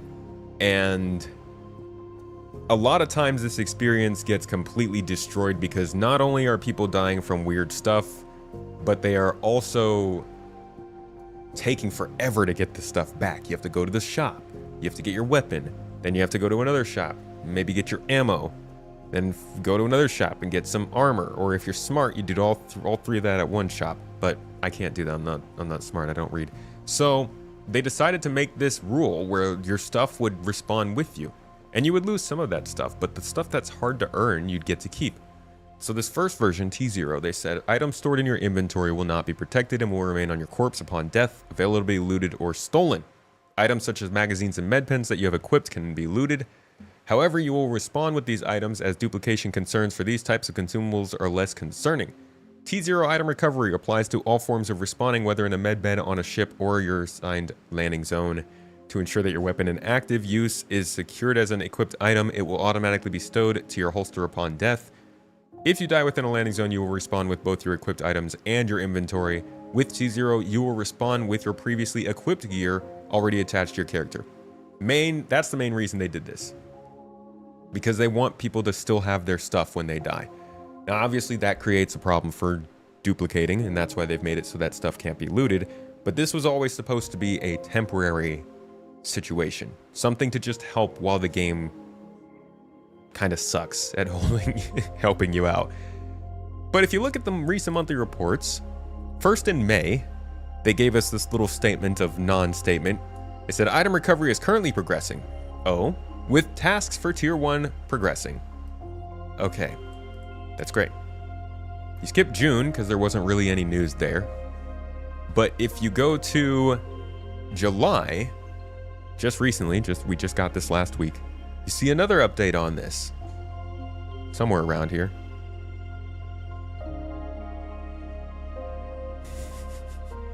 I swear it was in here somewhere. Hold on. Recovery. There it is. They mentioned progress on item recovery tier 1 continued, including various setup and debug tool tasks. Now, I'm not a dev. I'm not a doctor. I don't know how debugging might indicate the progress that they're making, but clearly they're being really cagey on just how far along it's going. To say that it continued tells me that it's probably still multiple months away.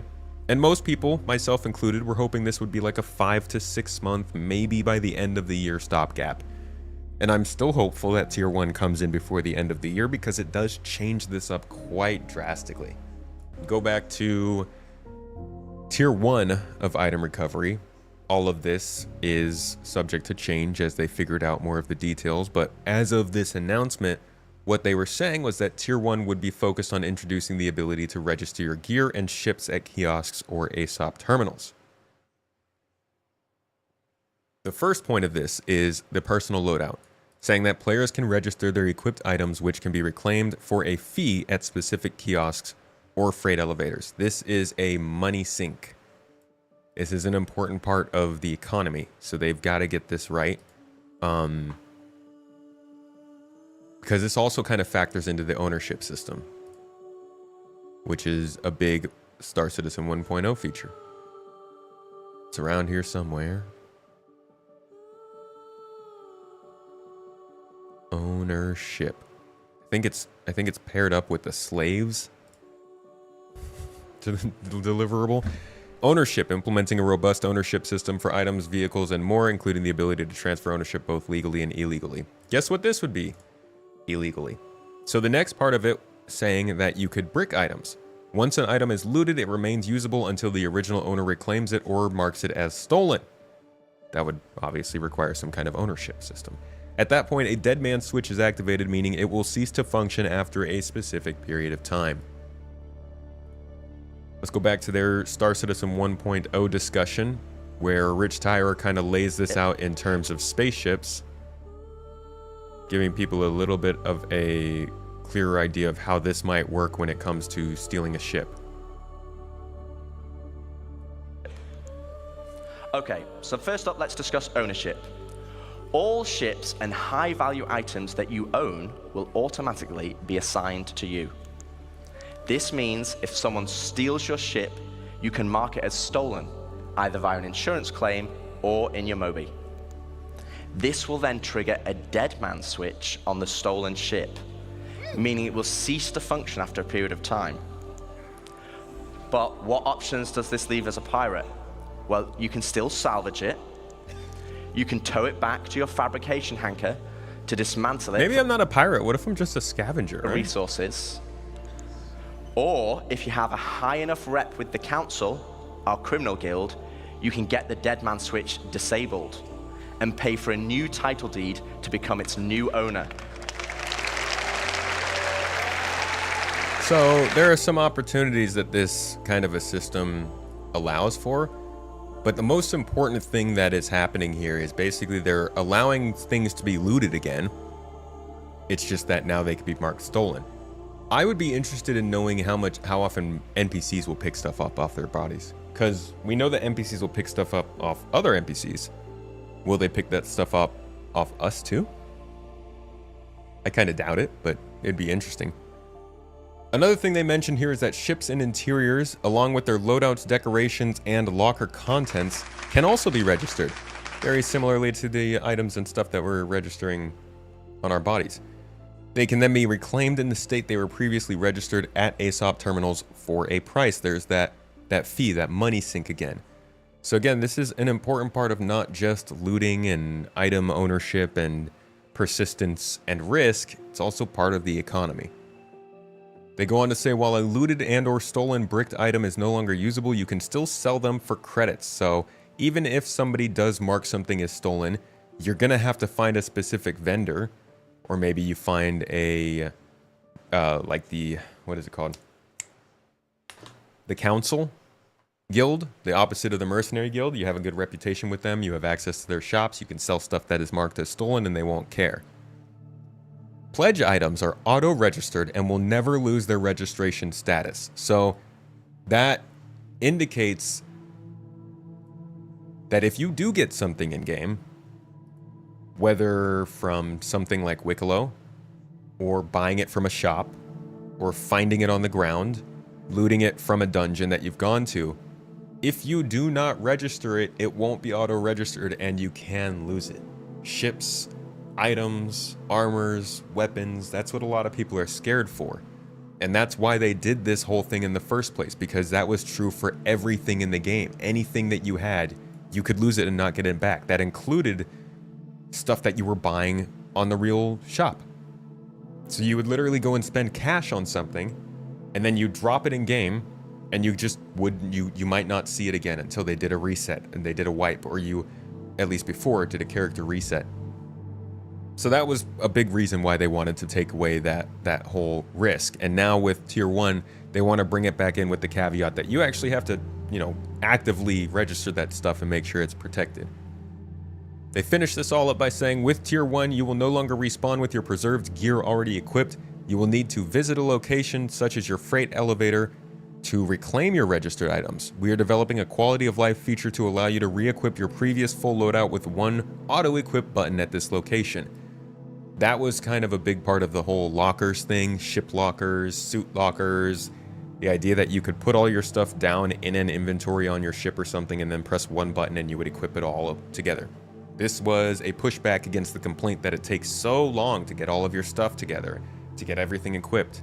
If they give you a one button option, that's a lot better, but it does indicate that like all of this will still take some form of physical presence and work from you and conscious decision to protect yourself and your stuff.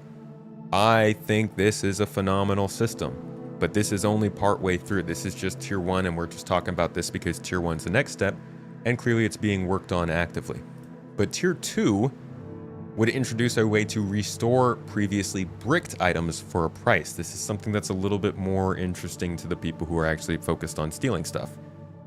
And it says, looting and bricked items. Once an item is looted, you will have the option to sell it, dismantle it for crafting items, or restore it with the potential cost of crafting materials and credits to make it your own. So, not exactly a free get the thing back once you lose it kind of button. This system creates a viable path for piracy, allowing you to claim another player's belongings if you take the necessary steps to legitimize ownership. That cost of crafting materials and credits is also a way to avoid duplicating stuff, obviously. If an item had a cosmetic applied, restoring it will remove the cosmetic in the process. This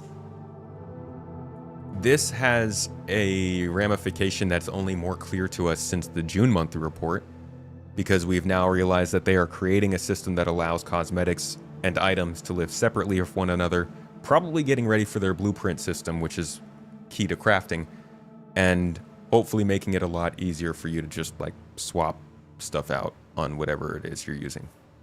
So that's a little update on item recovery and the progress going on with it. Not a huge update, not tangible information by any means, more so just letting us know that it's still being worked on. It's not off collecting dust somewhere, it's an active development, and God, I hope that it's something that we can see earlier than later. Sooner than later? But definitely this year. I'm hoping for this year. Not a guarantee for this year, but as far as a more tangible and physical looting and item loss and ownership experience goes, I think this is a pretty important part of it. You think T1 pretty soon, maybe next month, along with Nyx and base building and Squadron 42? I'm also retiring next month. Yay, congratulations. I know, it's freaking awesome. Yeah, Star Citizen took off, dude. Space Tomato Gaming's just a huge success. We don't have to work anymore. It's great. No, but that's item recovery tier 1. Hopefully that gives you a little bit of information on where it's going. You're still missing hangar-owned armor, clothes, and guns. Aye. Stratcat. Feel like I should know what Turkiye is, but I don't. It is Turkey, the country. Turkiye is just the proper name for it. Welcome to the club, retiring. Yeah, dude, no, I've got decades before that happens. And at the pace that Star Citizen is going, I don't know if I'll ever retire. Like, I'll let you guys in on a little secret. I have drained my entire savings making this business work. So, we shall see. We shall see. But yeah, that's item recovery tier 1. And that's really the only major Star Citizen update I wanted to give today. I was going to talk about Star Rupture a little bit more. You guys are interested?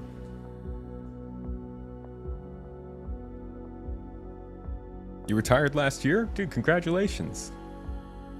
That's nice. Good for you, buddy. Hello, lovely people. Hello, Mr. and Mrs. Tomato. Thank you for your hard work and awesome work, as always. You nice folks flying back to the U.S. We are indeed. This week, we are getting out of here. School is your friend? I did enough school, man. I was a mechanical engineer before this. I've done my schooling. I will always go back to school, but like, I would rather benefit from the school I've already done first. One of those dead periods. I mean, long term, it's just like creeping up. But hey, there's no other game that I would have given this much time to.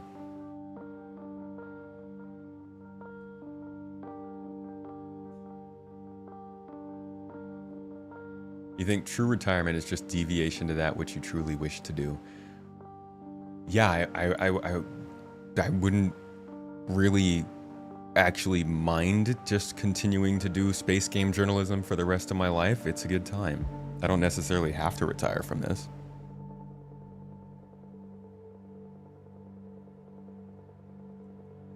After CitizenCon, all the buzz will be back. We'll see. We'll see what they bring out for DigiCon this year. Does DigiCon just make it sound like a convention for Digimon? Oh, Jay, thank you for the bits, dude. 69 whole bits?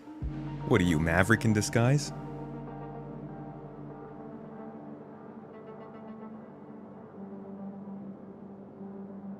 Don't forget about the Banu Merchantment by Christmas, right? With player trading, yeah? Player-owned stores?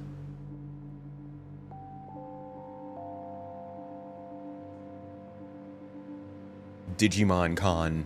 That's a really good name. Did they ever pull that off?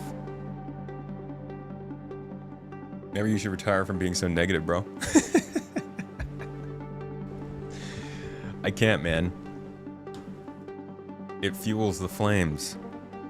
It lights the fire. Don't you know, Space Tomato? Just all negativity all the time. Gonna blow up when Squadron comes out. Unless Squadron's bad. Then we literally will blow up. I will combust. Nah, that's fine. If Squadron comes out and it's not great, I'll just cover Starfield. Duh. Starfield killed Squadron.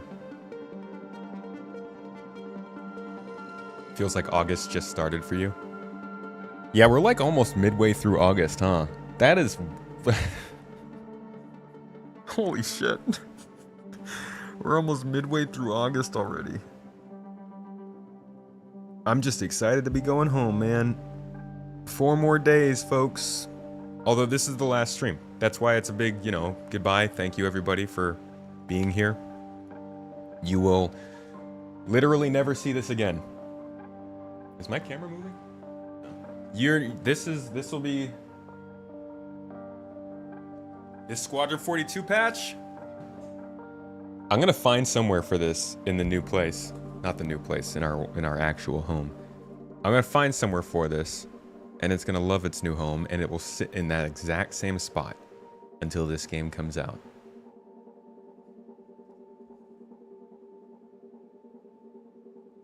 I kinda hate you.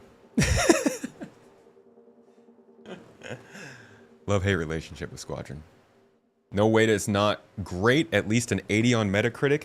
You know, I heard somebody giving some coverage, I think it was Skill Up actually, giving some coverage to Wukong, Falling Feathers or something like that, whatever that game is called.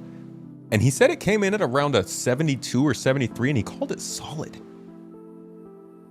Is 72 or 73 considered decent for a game? Is that real? I was thinking a game was considered just unless it got like an 80.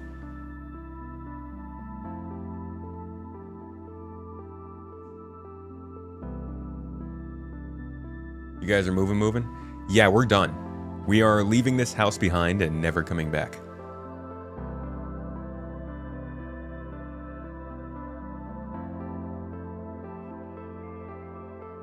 Christmas stuff is in the stores already? Yeah, we should probably start playing our Christmas music.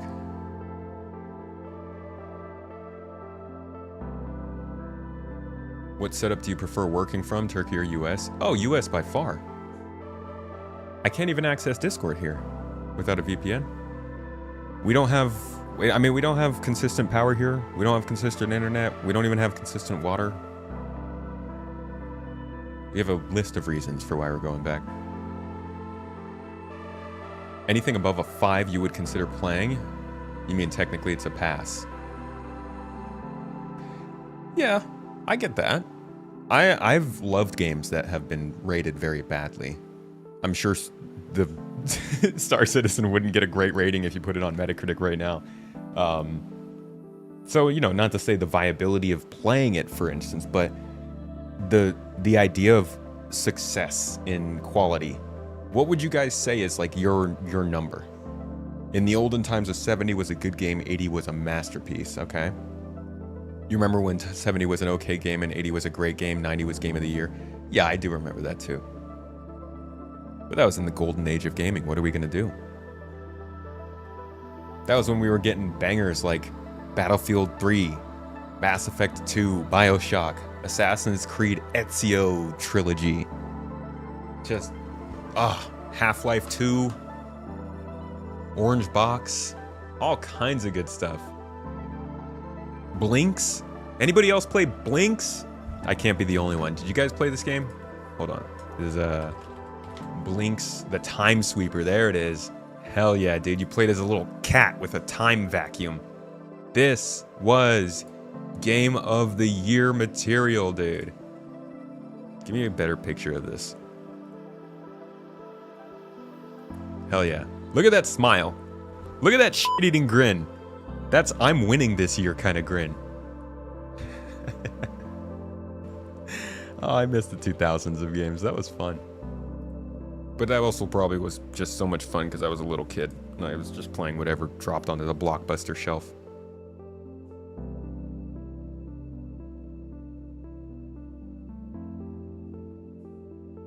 When are you moving? We are out of here tomorrow. That's why I'm doing this stream on Tuesday, because tomorrow we're going to be pretty busy. Mrs. Tomato's family sad to hear that.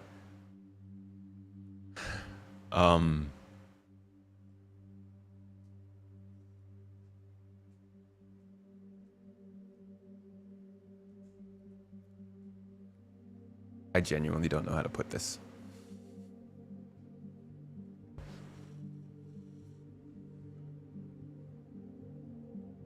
The US needs your sanity.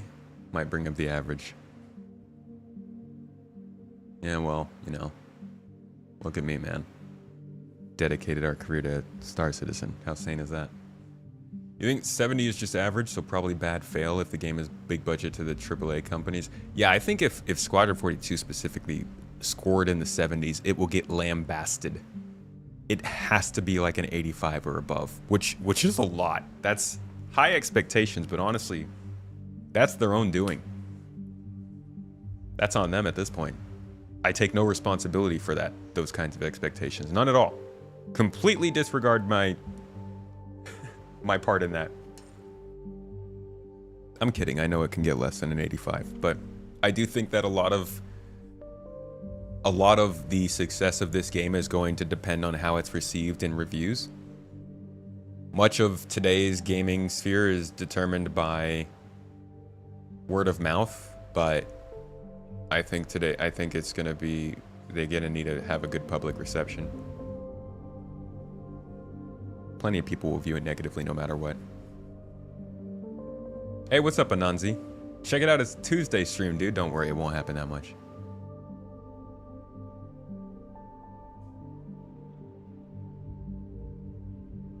...2016 is when RimWorld came out, and that entire genre has been a big in your adult life. Isn't it kind of crazy 2016 was 9 years ago? Still feels like it was like 3 or 4 years ago for me.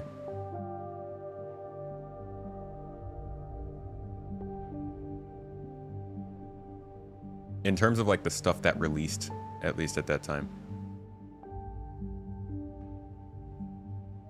The 8 years since then have been beautiful.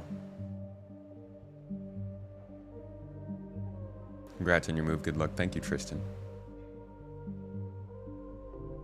Could you imagine there's no Squadron news at CitizenCon? No, dude, I would die.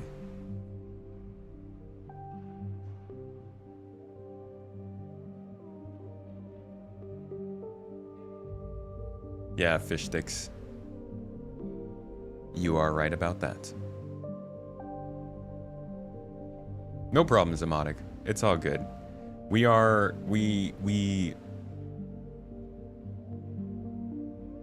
let me put it this way. The reason that we're here is because we want to be close to family. We love family. It's very important to us. And we have gone through a lot to try and make it work.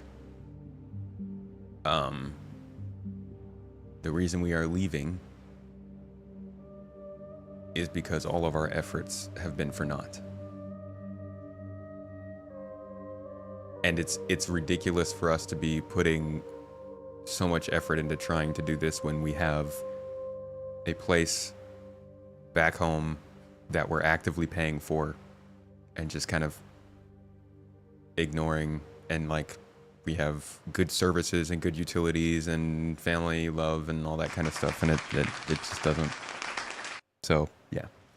Colt, thank you for the 500 bits, dude. Moving home biddies. I appreciate you, my dude. Yeah, it's a very, very difficult time.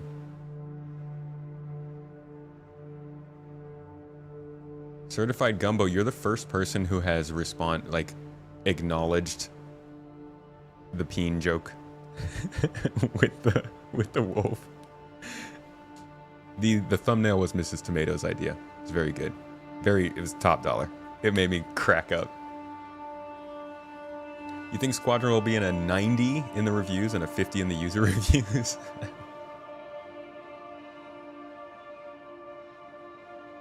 You think reviews will note or appreciate stuff like these ships are actual machines, no smokes and mirrors? I do think so, yeah. A lot of games get a lot of love for the details that get put into them, but unfortunately, the love that gets put into the details of a game is not generally what sells it.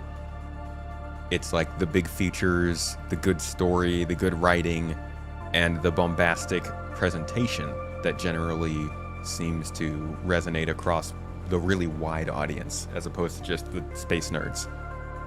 That being said, CIG seems to have a lot of that going on in Squadron, so they might be able to pull it off.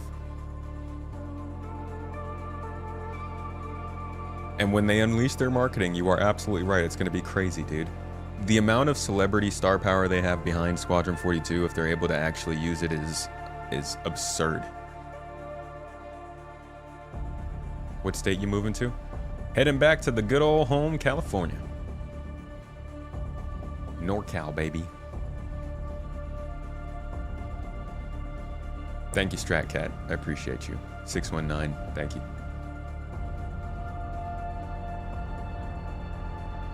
Can't live in a one-sided relationship. It drains you and ruins you. Dude, no kidding, Nerfly. To be quite honest, everything from our videos to our streams to our org has just kind of suffered because of stress and things, and so we're really happy to be able to go back and pour ourselves into it. Might be sad, but I'm at least I'm funny. Dude, Mrs. Tomato is hilarious. Don't forget the gameplay. Let's not go that far, Grim. Let's not get carried away. You're absolutely right, though. This, actually, I think that one of the biggest things with Squadron 42 is going to be how easy it is to fly and use spaceships to kill people, and how good the FPS gameplay is. In Star Citizen, we're like, oh yeah, make this space flight really complex and deep and integral, and like we have to learn it for each ship and it's different and all this stuff. When people are trying to play Squadron 42, they're gonna be like, bro, why can't I kill this ship in 20 seconds? And I do think that CIG is very aware of that. I think that's part of why we've seen the flight model become a little bit less involved over the time.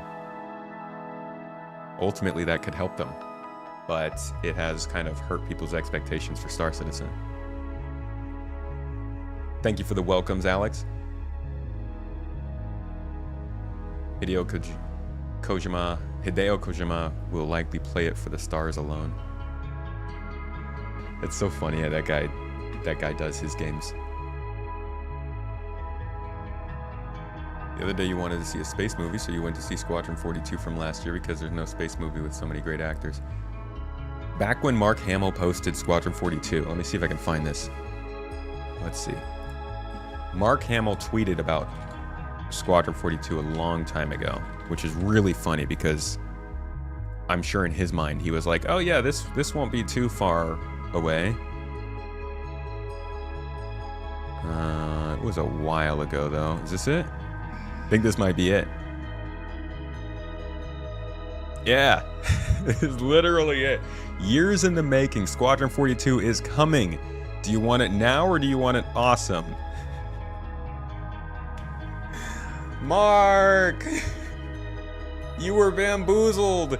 This is the 2018 Squadron 42 cinematic teaser trailer. And in the comments to this, you'll literally find, yeah, see, like this person is kind of referencing him. People thinking that it was a Netflix movie or like a new show coming out. I don't know if we'll be able to find any of these posts, but it's pretty funny.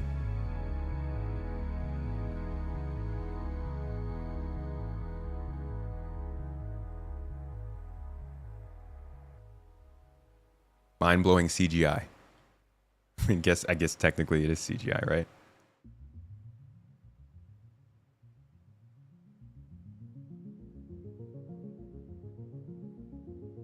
Are there any? I'm not seeing any. But there were definitely people who were commenting and they were like, what, is this a new Netflix series? And it's like, yeah. And they got that going on. But the gameplay definitely has to match it. I have not tried Space Marine 2. I think it's coming to Game Pass soon, so I might try it then. Probably should cancel my Game Pass, to be honest. Mark Hamill's gonna die from old age before the game comes out.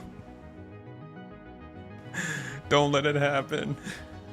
You can make it, Mark. Mark got paid. I mean, I'm sure Mark actually wants to see it come out and do well. He's got personal stake in this. He was in Wing Commander. He clearly likes the project itself and kind of the whole space game vibe stuff. Him and John Rhys Davies got to do their work in the last games that Chris worked on, so I could see it being something that he's actually genuinely interested in. If Netflix made an animated series of the storyline, there would probably be a ton more hype for this game. I would genuinely love to see an animated series, probably not from Netflix. I would say HBO.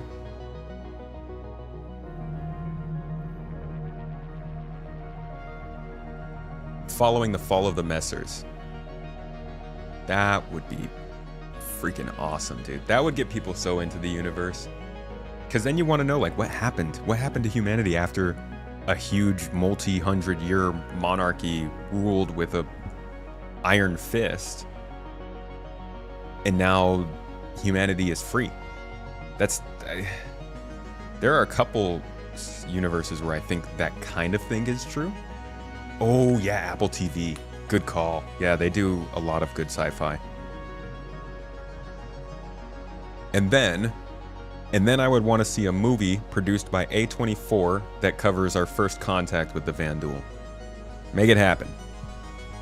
Give them the money, Chris. Sell the yacht and give them the money. Get it done. I'm not actually talking about a yacht. Cartoon Network.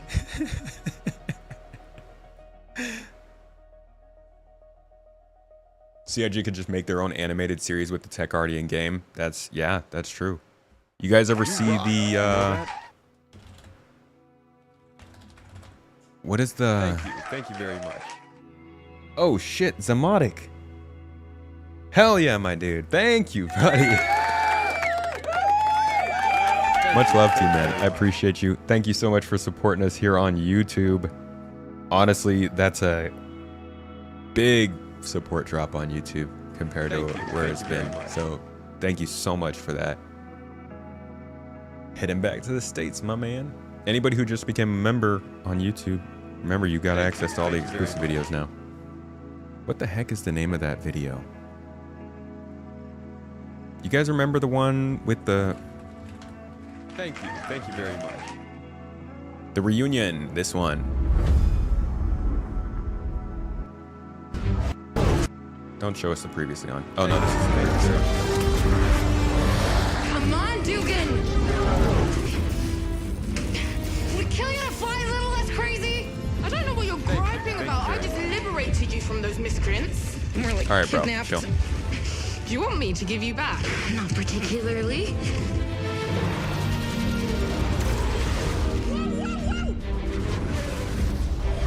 God, I would crash so fast in there. Good idea.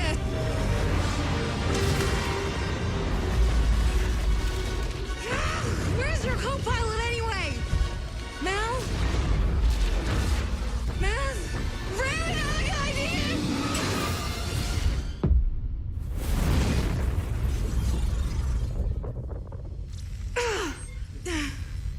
This was such a I ridiculously think something's on fire back there. intense trailer for just a ship release. But I can't lie, I wish they did more of these. We had some wild times on this ship, huh? How y'all want to show up the game when we still don't have the game? Listen, yeah? Have you seen that? What's it called? Zero Level, I think it's called, or whatever, the thing Amazon did. And they literally made an episode for not just... I can't remember the name of that game. The one that got canceled like around this time last year. Came out. Completely fell apart. Got canceled in weeks. Yeah, Secret Level, sorry, not Zero Level. Conquered. Yeah, that one. Not only did they make one for Conquered, they made one for Exodus. We don't even have like a full-on gameplay. We got kind of a gameplay trailer for Exodus, but like we're all about TV shows for unreleased games now, dude. That's it. You just make the universe and then somebody else will make a cool story in it. Right. He always had a weird fixation on the duck. Think he still does? No, I heard he's dead. So are we if you don't get back up here? Those miscreants caught up. Hi-yi-yi. Just get in the damn turret. She's got to wait for all the doors to open first. Come on, you bushwhacking Ranus, let's go! Gonna shoot on a talk show. You gonna get me in a position?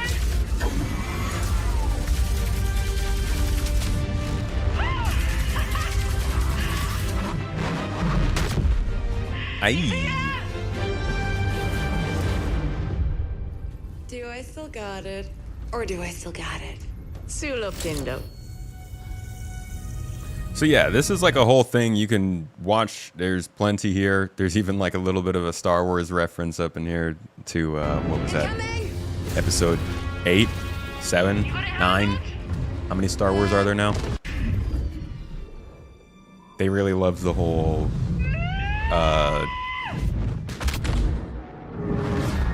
Millennium Falcon gig with the Mercury Star Runner.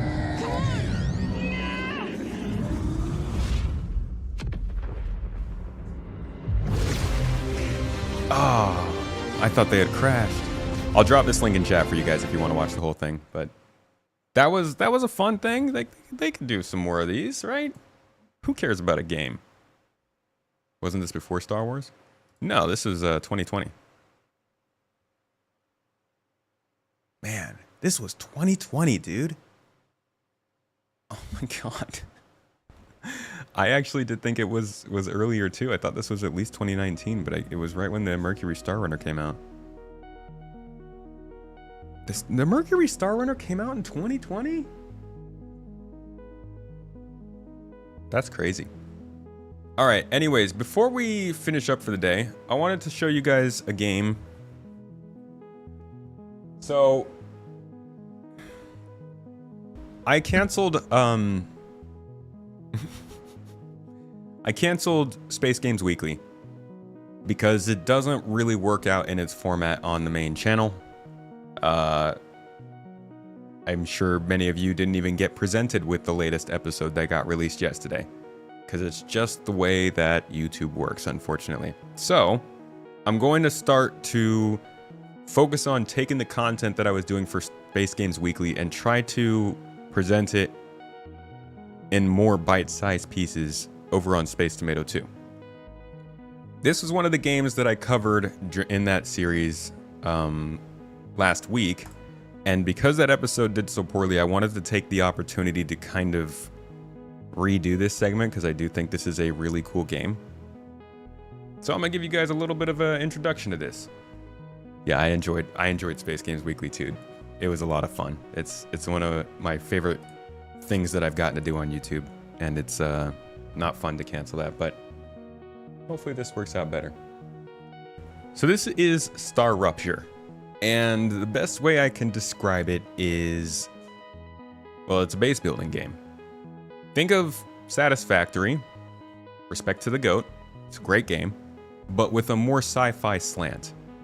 It's focused on not just base building, but there's a deeper focus on combat.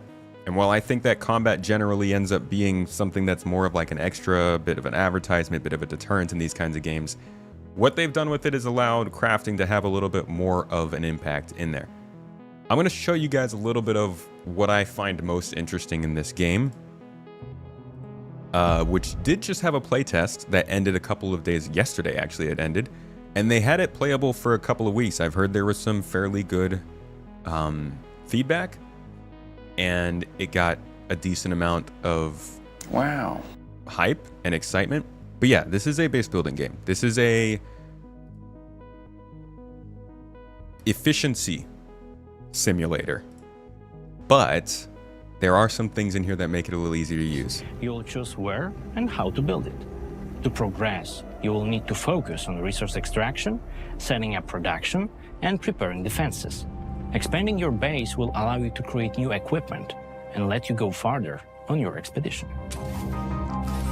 So the first thing I like about this is how much they're focusing more on like a kind of sci-fi crunching beep boop sort of vibe than other base building games I've done. Works on similar principles. So stairs, drills, or even a full habitat can be quickly constructed. You are only limited by your imagination and the resources you have collected. You can actually see the technology is a little bit more in depth and like sci-fi oriented.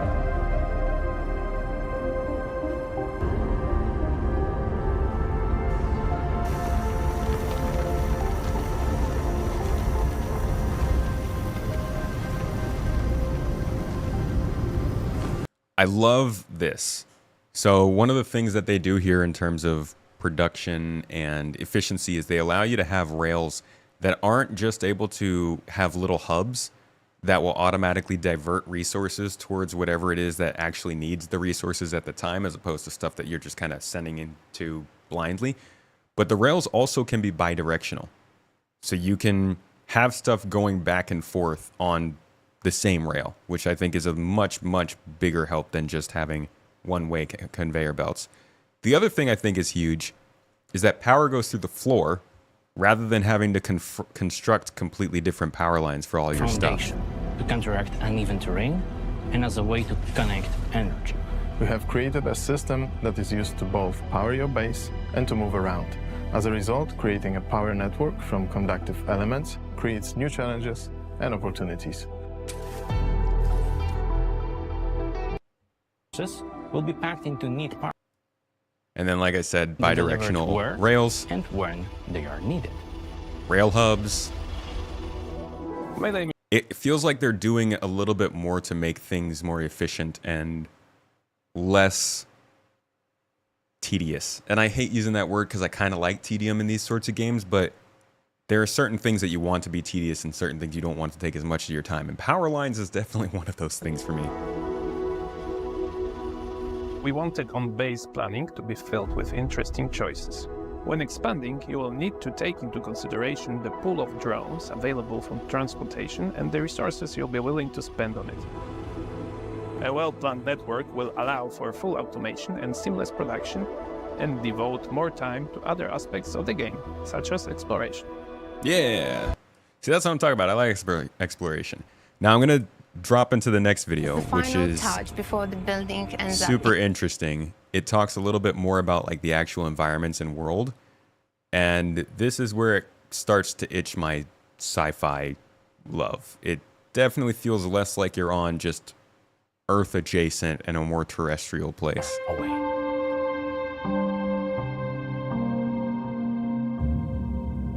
Not even the conveyors have the power lines built in. The literal walkways, the foundation itself has power built in. So if you build a path to walk somewhere else, you have the power already there with you when you get there.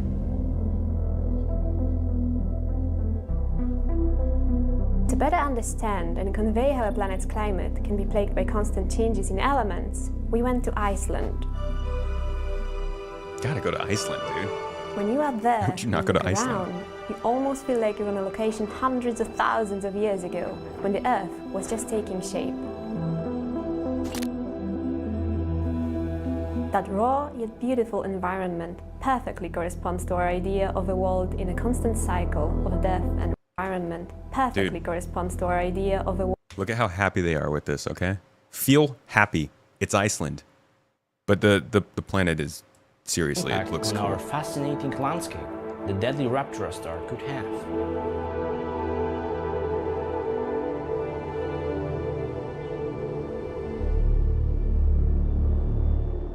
This, for example, is how titanium, one of crucial resources, was created. We took its shape from basalt rocks and added a metallic shine inspired by various raw materials. Feels like there's a solid amount of depth in a lot of the stuff that they're building here. Another thing I really like about this is the locations are filled with like ruins. The bases that they've abandoned are full of interesting findings and resources that will help you survive and progress, but only if you are fearless enough to find and explore them. So I am really hopeful that you'll uncover that's introducing more opportunities for exploration and possibly like some storylines when you get to these locations. But that's just kind of a little bit of a look at the base building and the environment. I don't want to drag on too long. This is just a little preview. We could do a deep dive if you guys find this truly interesting. But I figured I'd also show you the actual gameplay. And also, there's more to this than just base building. There's actually like a kind of end game scenario where the world itself gets overheated and you have to be able to protect yourself. Every time it gets overheated, it actually spawns different resources. So not only is that like a danger for you to have to prepare for, but it's also a way for them to keep expanding the game while you're playing. So here's some actual gameplay from it. I'll jump around a little bit. Your car buddies.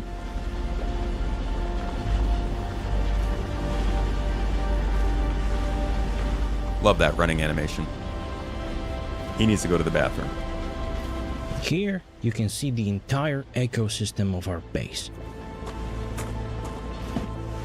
First, raw ore is transported from the extractors up the hill via our smart drone network. Down here, you can see how the factory works. Our smelters melt titanium ore into titanium bars, which are then carried along the factory line to the assemblers. It's so satisfying to see the whole process in action. But we're just getting started. Let's jump to our second player, who's working at a smaller outpost. I'm actually going to jump to a separate part because, oh, here's some fighting. It's I guess that some combat. mesmerizing purple gas. Looks like we've got some enemies nearby.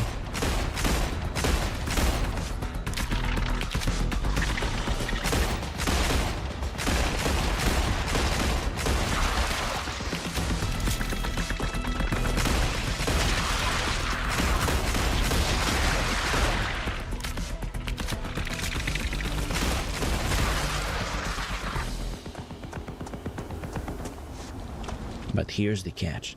The player can't collect that resource. Not yet. That's where teamwork comes in. Alright, I'm going to skip ahead a little bit to show one of my absolute favorite parts of this whole thing. Check this out. Once you reach... This is what I was excited for in Star Citizen when it came to base building. They talked about having a drone that lets you build from above. I love first-person games, but it's so much better to build from above. Level 3rd in Selenium Corp. Let's go get it. Right now we need a new production line for titanium rods.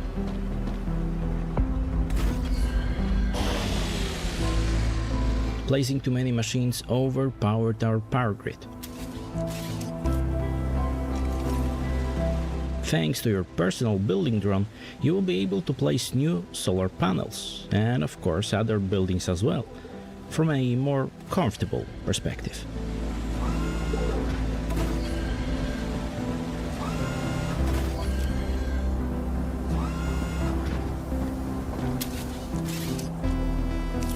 I can't get over how much a small thing like that can make such a big difference for something like this. Power? So you see, he just put a sidewalk there, and it powers the machines.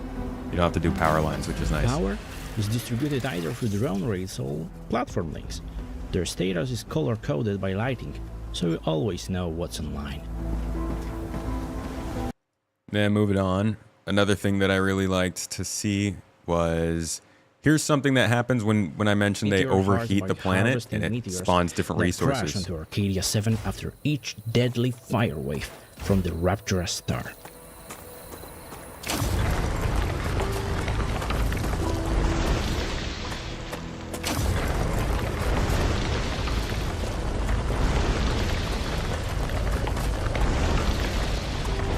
Meteors can also contain different minerals, so it's always worth keeping an eye out for them. I also really like the music in here.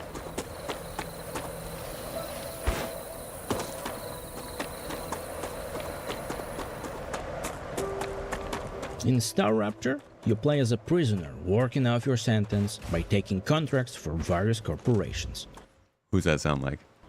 You're considered an asset, one that must extract, process, and deliver resources while surviving all the dangers that lurk on the planet and above it.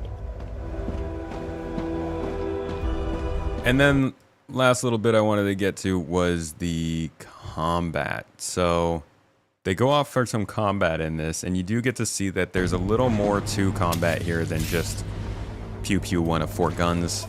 There's a decent amount of crafting. Stats, tweak shooting styles. It's your arsenal, your way.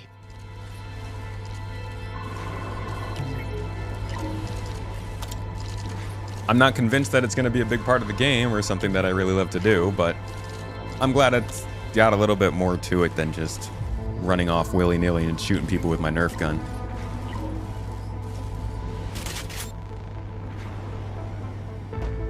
With the basic item printer placed in your habitat, you'll be able to craft essential tools for both building and exploration.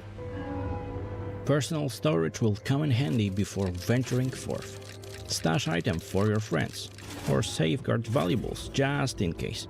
Also, watch your vitals: hunger, thirst, toxicity. That glowing poor plant might look tasty, but you've been warned.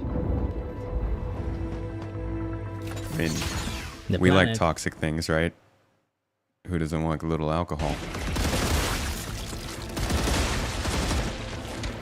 This is where I fall off a little bit, though, because even if there is customization and crafting, the combat does still look a little basic.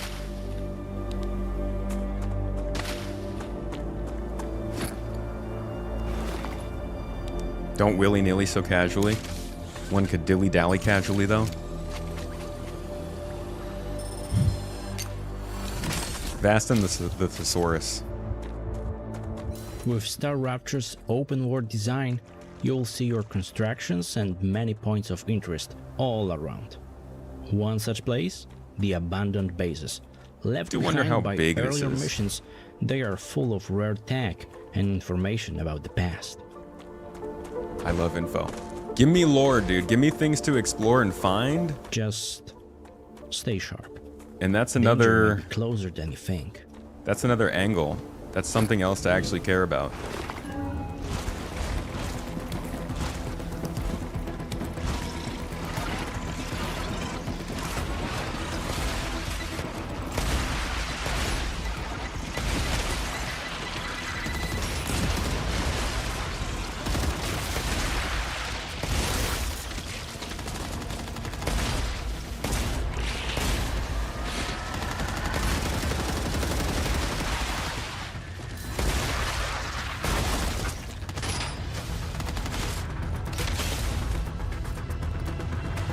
So here is this sort of end world scenario, Flare. You're supposed to get inside for this, but they're just kind of standing there. So it's an interesting game. I like the premise. We hope you've enjoyed it. Be sure to wishlist and follow. I got told about this game a couple times before I actually decided to check it out. But when I checked it out, I was pleasantly surprised by what I saw. So I do think that this is going to be on my radar. It's probably something I'm going to try and cover as we get closer to a launch here on the channel. But like I said, Space Games Weekly isn't happening on the main channel anymore, but I love it just as much as you guys do. Those of you who did watch it, I love learning about new space games and seeing what makes them good. And so I do want to try and include smaller, or rather, I guess, larger segments for the games we are covering there in their own dedicated videos here on Space Tomato 2. I hope this gave you a little insight into a new one. Maybe you could put it on your wish list and you can come back and check out some more space games here, because I'll be doing it weekly. Kind of Space Games Weekly. Thanks for watching. You need a factory that makes auto battle sentries to battle those bugs. Ooh, yeah. Well, they did show automated turrets at one point. Not in this trailer, but in a different one. So, maybe here?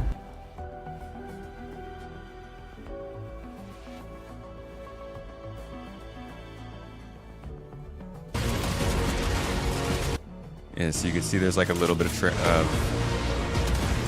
some turrets right here, so you can set them up. I don't know about bots that chase them down, though. Apparently every new space game is an SC killer. Every game, dude. Falling Frontier is going to kill SC. Where are the spaceships? That's the one thing you're missing. It's definitely less of a space adventure game and more of a space sci-fi themed building game. Somebody said Satisfactory combined with Space Marine 2. I can see it a little bit. Satisfactory with Helldivers kind of vibe. Serban Wid, this is called Star Rupture. It's a base building game in the vein of Satisfactory with a little more of a sci-fi slant that I'm finding interesting. What are your thoughts on X4 Foundations? It's a very cool game. I like it. It is probably the best single-player space sim out there. Like, the scale of that game is insane. I would love to start playing that a little bit more on stream and covering that a little more for you guys, at least on Space Tomato 2. So that's a good game. Star Citizen will be the main game that kills Star Citizen. Star Citizen is the only game that can kill Star Citizen, let's be honest. Really digging the jump ship game, looking forward to that. Jump Space now. But if you like the look of Jump Space, I will be having one of their folks on the podcast in a couple weeks, the weekend of Gamescom, and we will be chatting about that. If you are a supporter, there's actually already a thread up on the Discord channel in Discord. Obviously, that's the only place it could be. You guys can put your questions in there, and I will try to fit them into the interview so that we can get some good information from them. But I'm also excited for Jump Space. That's another game I'll be covering here pretty regularly. They own the rights to star everything. All the stars. You've played the X series since the first one in '97. How do you like the way it's been going? Where are your interview podcasts on? Anywhere. Just search Launch Sequence Podcast on your Google or your Perplexity or your ChatGPT or whatever it is, and it will pop up. I host it on Space Tomato 2, but you can also find it on, I guess I should probably say podcast here. But you can also find it on Spotify, on Apple, Amazon, Pocket Casts, wherever you like your podcasts. I will be there. Usually it's about Star Citizen, but I do want to try and get devs from other games in there every once in a while to talk about their stuff. Will CIG have a trailer for Squadron at Gamescom? I doubt it. It's a little early. Maybe next year's Gamescom. You gotta interview the Falling Frontier dev. I'm hoping we can. I wanna try and get him on actually sometime in the next couple months. We'll see if that works out. That game is very impressive and beautiful. Don't have Space Tomato 2, we'll have to find you. Yeah, just search for it. All of the stuff we go over on this stream usually ends up on Space Tomato 2.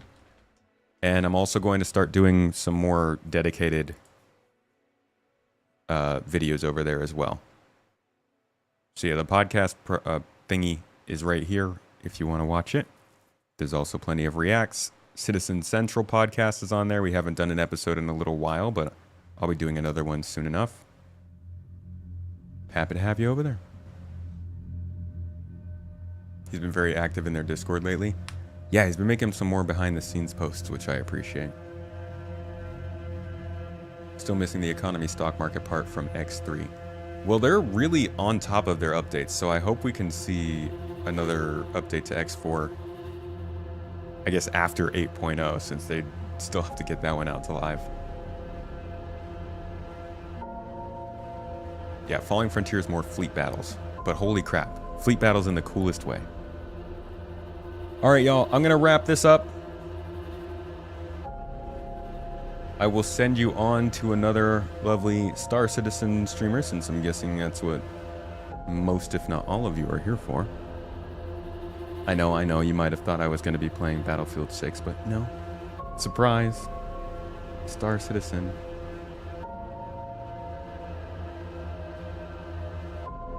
Thanks to everybody. Just want to say one last thank you to supporting us through all of this and being here for our time in Turkiye.